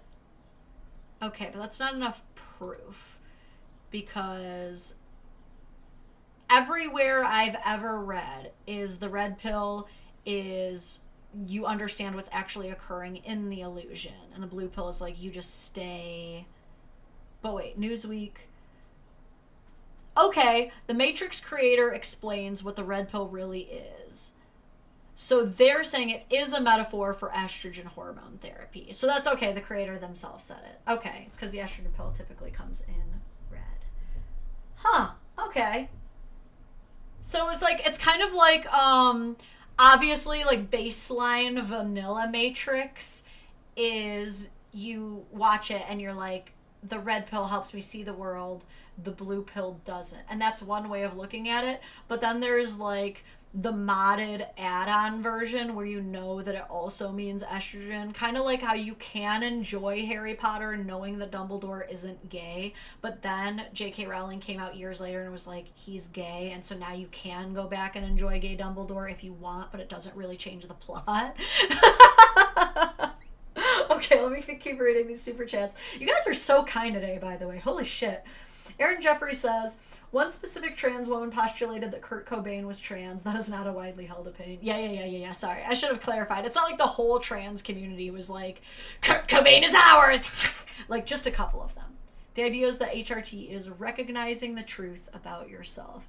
Yeah, thanks, Vic. It made sense once I got it, especially when you know that The Matrix was written by 2 trans people who are like, this literally represents the change of my life. That does make a lot more sense. That is really funny, though, that it wasn't invented just to troll the red pillars, and that the red pillars trolled themselves on accident. That's hilarious.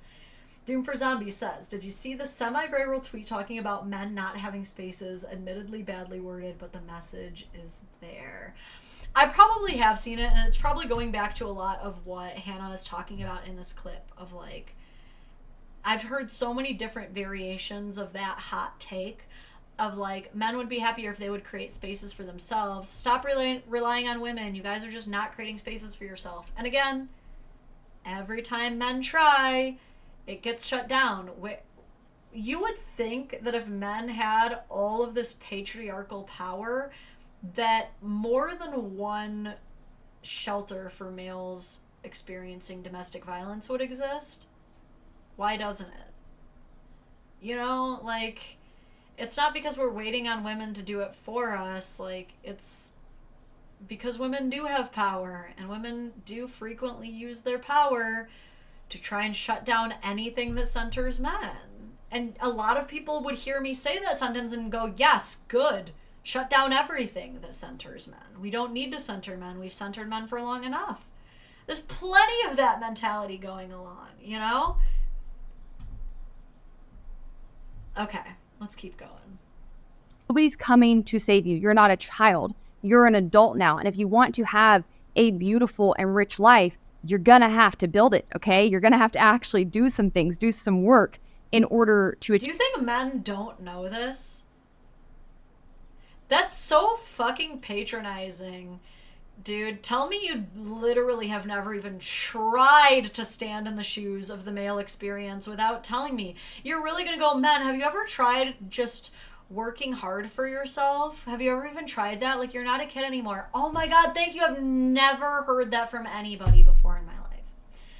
Cirrus, thank you for another dono. Says, it's just funny knowing that transphobic red pillars self-identify with a trans allegory. You played yourself, dorks. Dude, that is really funny. Okay.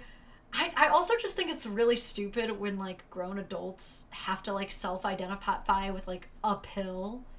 Be yourself, dude. I thought we got rid of this labels thing a long time ago. Achieve that. It's not just going to fall into your lap. But unfortunately, I really think that a victim mentality is, like, quickly replacing true masculinity. And really? Because it seems sometimes to me like feminism is exclusively defined through victimhood. Okay? I find it very interesting that women are coming on the internet and being like, God, men are just not able to be masculine because they're always self-victimizing. Meanwhile, almost the entire personality of feminism seems to be orchestrated and conducted by fucking professional victims all the time. Maybe I'm just being a little bit jaded, but this is like the Spider-Man pointing at Spider-Man meme, where like the men are like, women, you just want to be victims, and women are like, no, you just want to be victims. It's like, it's literally all of us. Like, this is actually like the least gendered issue, is that everyone wants to be a victim. To be honest, this is where we should be able to just meet halfway. Doom for Zombies said, he gave a list of groups and fandoms that was for men, then had women invaded, like men had Star Wars, women invaded. Oh! Yeah, I think I saw that one too, and I think it got like roasted into the ground, to be honest. But yeah, those aren't like the male spaces that you thought that they were supposed to be. Like, that's just stuff that women are also allowed to enjoy. And I'm going to keep repeating this question throughout this episode because it's just such a like glaringly obvious one that needs to be asked. But if men are the leaders and the protectors and the doers, why aren't they doing something about their own problems in society? Now, speaking of virality, this post blew up. Okay, so if women are so strong and independent, why don't they also solve all of their own problems? I'm sorry, are we removing people's autonomy simply because of their inability to solve global, historic, centuries-long problems? We're just saying, oh, I'm sorry, you want to claim that you're a manly, strong leader of a man? Okay, then why do you still have depression, big guy? Oh, because here's the thing, let's simply flip it and see how bad it sounds when we go, oh, you claim to be an independent, strong woman, then why do you still have anxiety? Any man would get slapped upside his dome if he said that to a woman. The four fandoms lived in peace until the woman nation attacked. The Avatar music was playing in my head as I read that. I'm gonna read Dylan's too. What Hannah seems to be completely oblivious or ignorant to is the fact that men and women have never had the same experience when it comes to dating. This is exactly what I was saying in the beginning, and that mainly has come down to male and female gender roles. But she won't mention that because it would mean admitting that average women have an easier time dating than average men. This is exactly what I was saying is the main reason for the male loneliness epidemic. It literally has nothing to do with men's behaviors or women's behaviors changing at all, and everything to do with technological behaviors changing. We would have seen this exact same thing a century ago if women had the same access to men. Up on Twitter this week. It has 26.7 million views as of this recording. And it is a woman who's responding to a post about men's mental health matters, obviously referring to the male loneliness epidemic and other issues around men's health. And she said, whatever she's about to do to justify this quote tweet is going to be dirty, nasty work. Because all I'm seeing from this quote tweet is you, Denisha Carter, proving Rova's fucking point. She just said men's mental health matters, and you just well-actualied it. Are you kidding me? You just proved the tweet. You just proved why the focus on men's mental health matters. Because all a person did was say, this matters to me, and you did all of this to recenter anyone else. To be like, well, actually...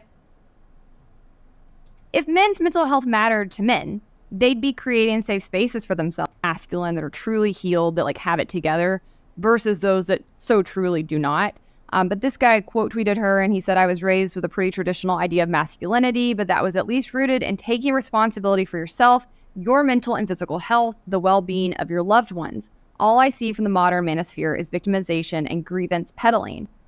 See, this is another weird thing, is why are you as a man separating this entire conversation? You're being an I'm not like the other boys guy. No one was talking about the manosphere. We were talking about men.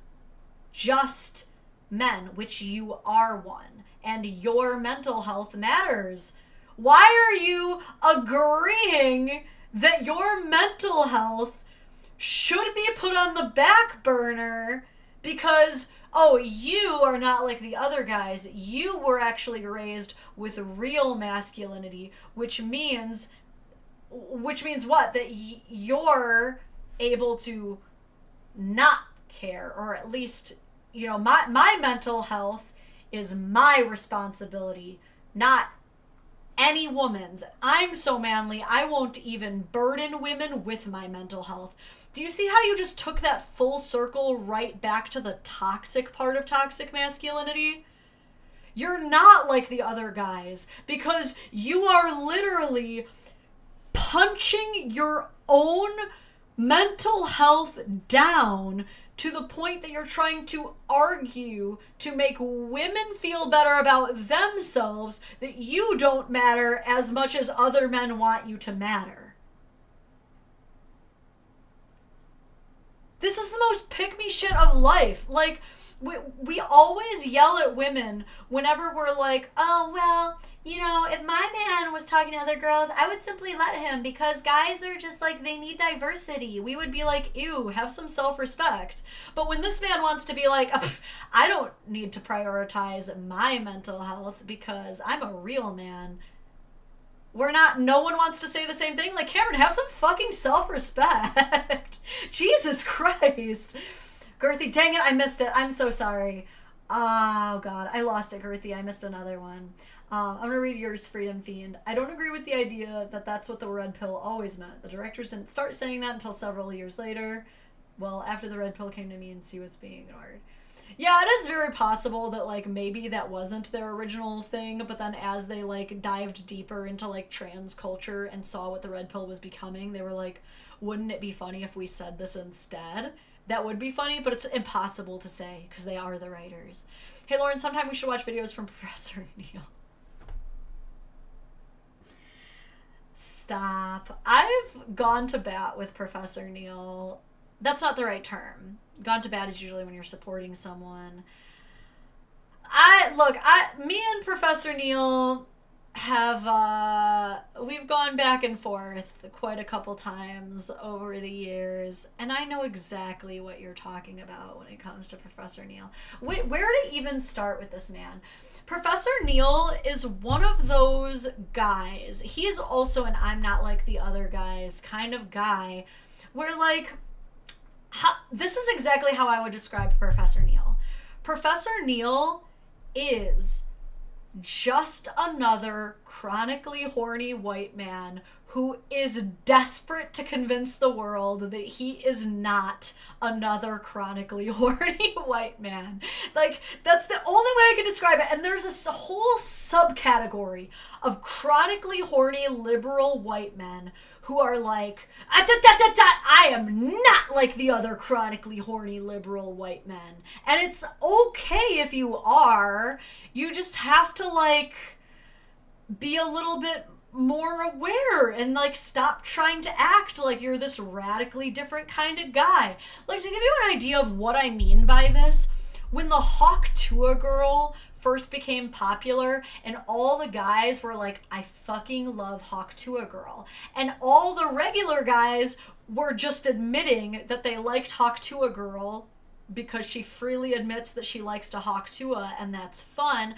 Professor Neil went ahead and made this whole, like, overly explanatory video about how he likes Hawk Tuah girl, but not like that. It's because he admires her intellectual ability to be sex positive in a world that is so anti-sex positive, and he admires her feminist disciplinarian ability to just push past in such a radical world, or something like that. And it's like, Neil, you just like porn, like, just like every other dude. Like, just admit it. Like, you do not like Hawk Tuah girl for any deeper or more academic reason than every other chronically horny liberal white man. Like, just stop. Like, he just tries so fucking hard. Like, dude, I saw this one where him and this other chronically horny academic liberal guy were, like, jerking each other off for liking to go down on women. They were literally, like, I was watching the comment section happen, and he's like, yeah, we're such educated progressive men because we like to go down on women. And the other guy's like, yeah, Neil, we like vagina. Aren't we so woke? And it's like, you're just two dudes. You're just two straight dudes. What is this? Not to mention, like, you're rubbing your privilege in my face because you know that women don't get any accolades for being women when we brag about sucking dick. So you're just rubbing your male privilege in all these women's faces by even having the ability to get accolades for bragging about eating box. Because it doesn't give me anything. You know what I mean? I don't get more respect as an academic woman when I talk about how many dicks I can suck. But Neil expects academic level fucking accolades for giving oral? I'm sorry, what? I don't know, man. We could definitely do a video on Professor Neil. Okay, we certainly could. And I'll even say this, though. Some of his takes I actually do like. I have liked a couple of Professor Neil videos. It's just the chronic self-importance that seems to permeate into every hot take he has. It's a bit much for me, okay? God, we're never going to finish this video. Let's see how far we can get. I have to leave in like 10 minutes to get my kid, but we'll ride out this. I can't keep reading this. Let's skip ahead a little bit past the tweet. And I think he's so absolutely correct. You know, I've been a mental health advocate for some time. I obviously do care about men's I think this man is so right. mental health, but I also cannot stand how corrosive the mentality is in that sector for people to come in and think that their mental health is an excuse for them to be a victim or to have other people come in and take care of them or to be coddled. Like, no, your mental health is still your responsibility when you are an adult, okay? That's crazy. Do you have anywhere near that same energy for women? I'm really curious. I have an 8,000 IQ. My wife sits on my face. I mean, look, that's one way to expand brain power. Anyway, yeah, dude, what are you even saying? Like, she literally just said, if you're having mental health issues, but you're an adult, you don't deserve any empathy or for anyone to feel bad for you because you should just be dealing with it. Like, this woman, honest to God, thinks that once your frontal cortex is fully formed, that you no longer have any excuses anymore to feel sad or bad about yourself, but only if you're a man. If you're a woman, by all means, we have the space for you because we created the spaces, and that's good. But if you're a man, quit self-victimizing, okay? Okay? Just like if you're an adult and you break your arm, you have to do what you need to do to get it fixed. What are you talking about? If you're an adult and you break your arm, everyone around you should be helping you. You wouldn't be expected to drive yourself to the hospital if you broke your arm. That's a terrible comparison. And I'm sorry, but mental health issues are as bad or more critical than a broken bone. If you're on the verge of unaliving yourself, you are literally a victim who deserves compassion and sympathy and immediate critical care. There is no, oh, well, you're an adult now, so you should just get over it for either of those options. The same is true when it comes to men's mental health. And the reality is, not only are they not doing the things that they need to do to fix their mental health, especially like go to therapy for the love of God, they're often demeaning people, women, who do those things. It's madness. And again, there were a lot of men who agree with this, who pointed it out. There were men who said that, you know, if men were really concerned about men's mental health issues, then they would be talking about the actual solutions that we need in order to address it. Like, we need more male therapists. That is something that you know if you work in mental health care. There are not nearly enough male therapists out there. I do think it's very important for men. Okay, man, you want to stop being lonely? Become a therapist. There. Hannah's just solving all of the problems here for us. I also hate this, like, false idea that therapy just solves all of your problems. Yes, it's a start, and like, I definitely agree that if you know that you're experiencing mental health issues and you refuse to ever go to therapy, then yes, you are self-sabotaging yourself. If you have the means to go to therapy, of course, is another part of it too. But it's also like, plenty of men in therapy continue to have problems. Plenty of men with problems continue to be unable to afford therapy. So the whole simply get therapy is not viable. These motherfuckers cost $200 to $400 an hour. Most are not covered by the best of insurances. So this whole, like, just get therapy. Just get therapy, and then you'll stop being sad, and you'll stop being lonely, and you'll stop hating your body, and just get therapy. Like, that's crazy that you guys think that that's just like the be all end all. Start with therapy, but also allow men to have spaces where they can vent about issues just like women do, but also stop telling men that everything is their own fault, like, but also all these other things. Men to have access to male therapists. Just like for me as a woman, it's important to have access to female gynecologists, okay? There's just some things you want to see the same gender for. But we don't talk about those things, you know? That's not what comes up in these discussions. And I think that is so notable. And in response to her, I think... Sometimes therapy just causes more trauma. Sometimes your therapist sucks ass, okay? To every single person that's like, get therapy, I want you to sit down with the therapist that insisted on spending all 45 minutes telling me about every single concert that he had ever been to at the Pine Knob venue. Did not do anything for my brain at all. And I hate these whole, like, oh, well, some sessions are just for you guys to get to know each other. Trust me, they will get to know plenty about me if we just start with trauma dumping. Like, we do not need to spend $200 on cute little icebreakers, okay? Very common sense post. There was a lot of weeping and gnashing of teeth.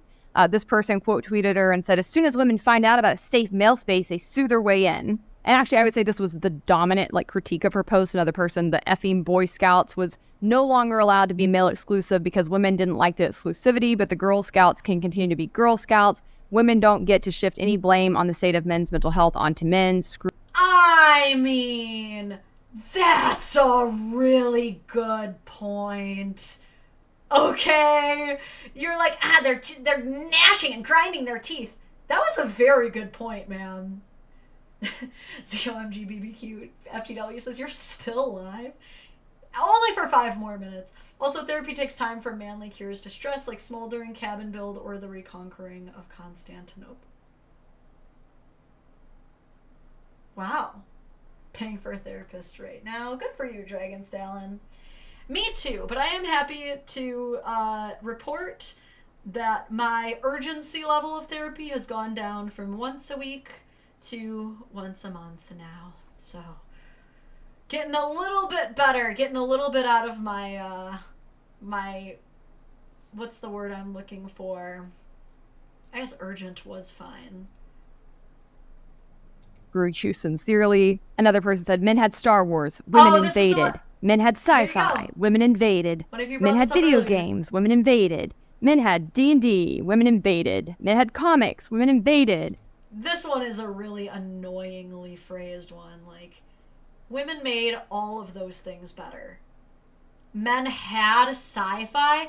I'm sorry, are you aware that Lucille Ball is the woman responsible for Star Wars even becoming pop culture?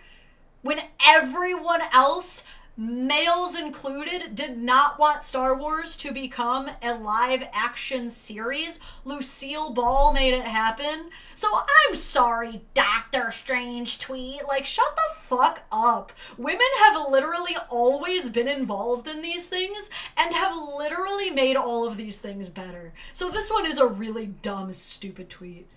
Oh, did I say I meant Star Trek? Yeah.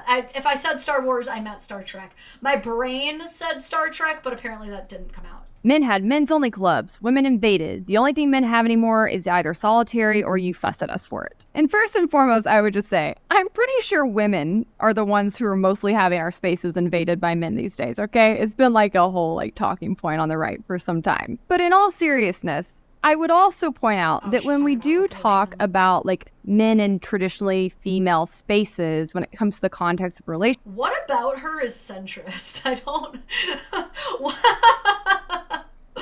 Why did she start this video claiming to be a centrist? Does she think that this is gonna keep men listening for longer if I fucking lie and say that I'm not a left-leaning feminist?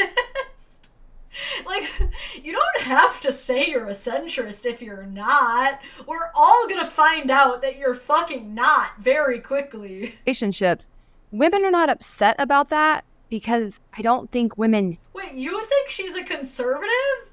Dude, I think she's liberal as fuck from everything. I have not heard her say a single conservative thing. Hate men in the same way that a lot of men seem to hate women and don't need, these safe spaces away from them. In fact, I would say that we love it when men want to participate in our hobbies and our interests.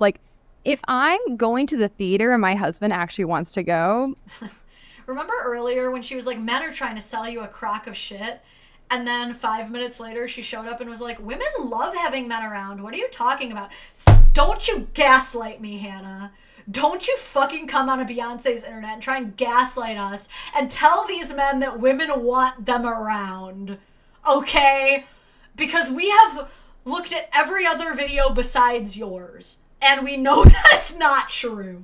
That's crack to me. That is so exciting. He never does want to go. He does it literally just out of love. But that's not something that would upset me, okay? RFH, who's one of my favorite Twitter accounts, responded to all of this and said, you're still allowed to watch sci-fi, play video games, and read comics with your exclusively male friend groups. Male spaces haven't been invaded because somewhere some woman is reading Dune, which is just such a great point. Just because women are sometimes interested in traditionally male interests doesn't mean that your spaces are being invaded. In fact, most of these things that men are listing are very solitary hobbies, if you can even call them hobbies, right? These are loser activities. You're sitting in your basement and playing video games or watching sci-fi, and you're mad that somewhere some woman is also doing that. This is not about men's mental health care. This is not about men's spaces even. That's ridiculous. This is another thing too, is she's using isolated tweets to completely invalidate any men actually caring about men's mental health. And that's so ludicrous, because that would be identical to me taking all of these partner shaming videos and going, yeah, women, you're claiming that you want equal rights and equal wages, then why are you wasting your time bitching about men on the internet? It's not actually about equal rights and wages for you. It's about making your man look shameful on the internet. You know what I'm saying? I don't know if I would call this Beyonce's internet, considering all the accusations against her and Jay-Z. Just saying. I know, I just say it because my husband says it all the time and it makes me laugh. It's just a TJ-ism. But, dude, it's a false equivalence to say no men actually care about the men's mental health movement because some men shitpost online. Okay, then I hope you are having that same energy toward every shitposting female and telling them that they're completely taking away from your feminist movement then. I hope that every shitposting woman who is doing nothing but shitting on men, you're on their posts reminding them that they're holding women back. And then Emily May responded to RFH and she said, thinking about how happy women are when men come to Taylor Swift concerts and sing all the lyrics. And it really is just such a completely different reaction. Also, it's worth pointing out that, like, yes, you act like men don't like it when women come to their shows and are amped as fuck.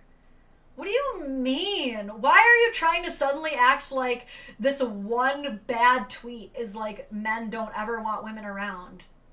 What? These things they're pointing to have happened. There have been some incidents where you have had like places that excluded women. There have been some lawsuits that have made that illegal. But it is not true that men cannot and do not still have spaces that are just for men. Most women are not joining hunting clubs. They are not joining the Freemasons. As this account points out also. Okay, saying, oh, well, men have your own spaces because there's stuff we don't want to do. Hannah, do you fucking understand that the oil rigs are not the safe spaces men are hoping to have?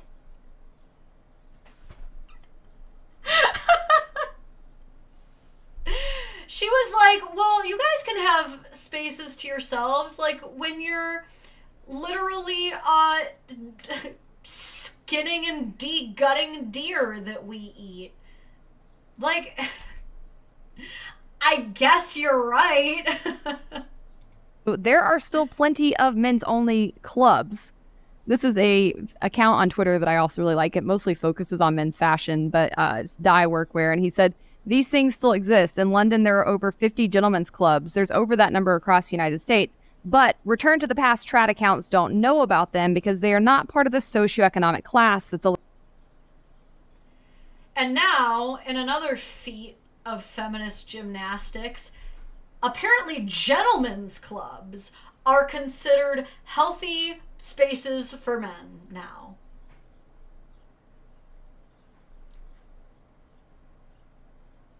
Like, literally, these people are so desperate to have a gotcha on men that they're now saying a gentleman's club is the space to go to for your mental health.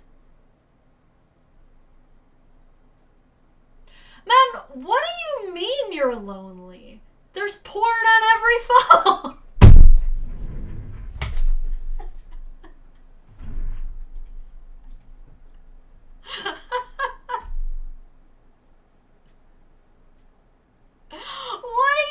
You guys are still having problems.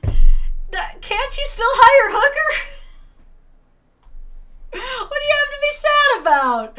Her comments about the socioeconomic part really showed me that she's kind of a classist. She looks down on you for being poor. How dare you men be too poor to have the same benefits? I'm assuming you meant people who can like afford therapy. Jesus Christ. This is bad. We won't be able to finish the video today. I am going to have to leave to go pick up my child from school. I'm so sad. I wish I could stream for 4 more hours because there is still so much to dissect here. But we'll end on this note, you know? Men, obviously, to solve the male loneliness epidemic, this is what the women want you to do. According to Hannah Cox, if we want to solve the male loneliness epidemic, men, you need to start invading women's spaces, first of all, because they love when you do. It's so much more fun when you're there, according to Hannah Cox. Also, the next thing that you're gonna want to do, gentlemen, tons of porn, strip clubs, legal brothels, excellent way to take care of your mental health. According to Hannah Cox, you know, these are male catered areas, which is clearly going to be good for your anxiety, depression, antisocial behaviors, and confidence. Is you simply redirect those feelings into very objectifying sexual positions where you view and treat women as nothing more than just tools for your pleasure. That's what's going to be really healthy for men. But fuck these red pill guys. They don't know what they're talking about. I, Hannah Cox, do.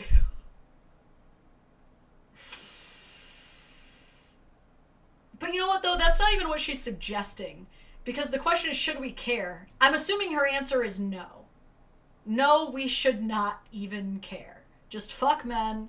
Let them be lonely. It's their own fault. Now I'm taking my daughter to the next Boy Scouts meeting. Okay? I'm gay, so a gentleman's club ain't gonna work. See, you know what I mean? Isn't that funny how, like, feminism has truly taken this big wide turn? Is they're like, we care about men. Go watch straight porn. And then it's like the gays get left behind. Like, I know this is not what you wanted when you started this mission, ladies. Frankly, I don't care if Hannah Cox cares. Fair enough. Fair enough. The girls and Boy Scouts must be testing out the man versus bear theory. Oh, God. Okay, I'm also going to end on good old gamer's comment here. There's an irony in being named Cox and knowing nothing about men. Oh, God, that's amazing. Okay. Guys, this live has been so good. It's usually I like have to start wrapping up, like, or I start running out of material by now. I just want to keep going. Zulbet said gentlemen's clubs in the UK are more high society clubs, not strip clubs. Okay. I guess that extra context helps. It does. Never mind. Even then, still fucking classist. Because her solution is like, oh, you don't want to be lonely? Just simply be rich. You either afford therapy or afford an entire gentleman's club, and then you won't have the problems anymore. Poor guys, 99% of you, I guess just stay fucked. Get fucked, stay fucked. Not my problem. I'm whamming. And don't even think about making it my problem. It's our problem whether we want it to be or not, bitches. Sorry. Hate to tell you. Hate to tell you, women, but as long as we are literally sharing this planet with a population where half of us are not women, it's our problem. So you can either fucking help or, I don't know, you can get roasted on the Dadvocate live stream. Pick one. All right, on this note, there is still time for you to smash that like button. Do it now. Smash that like button. If you're not already, subscribe to this channel. Okay, heck, there's still time. Share the live. I don't know. I think that helps with something. And no more lives for the rest of the week.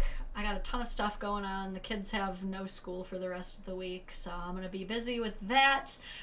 This weekend, I'm celebrating our 8-year wedding anniversary, so we're going to be off doing that. If you're lucky, you'll get some cute pictures of us all dolled up and out for the town. So I know I want to live stream with you guys. I really do. Maybe I'll live stream from the hot tub at our jacuzzi room. Or maybe I'll actually enjoy my anniversary without you guys. Maybe. Okay. I gotta get out of here. Thank you guys so much for joining another fantastic live stream. I will see you guys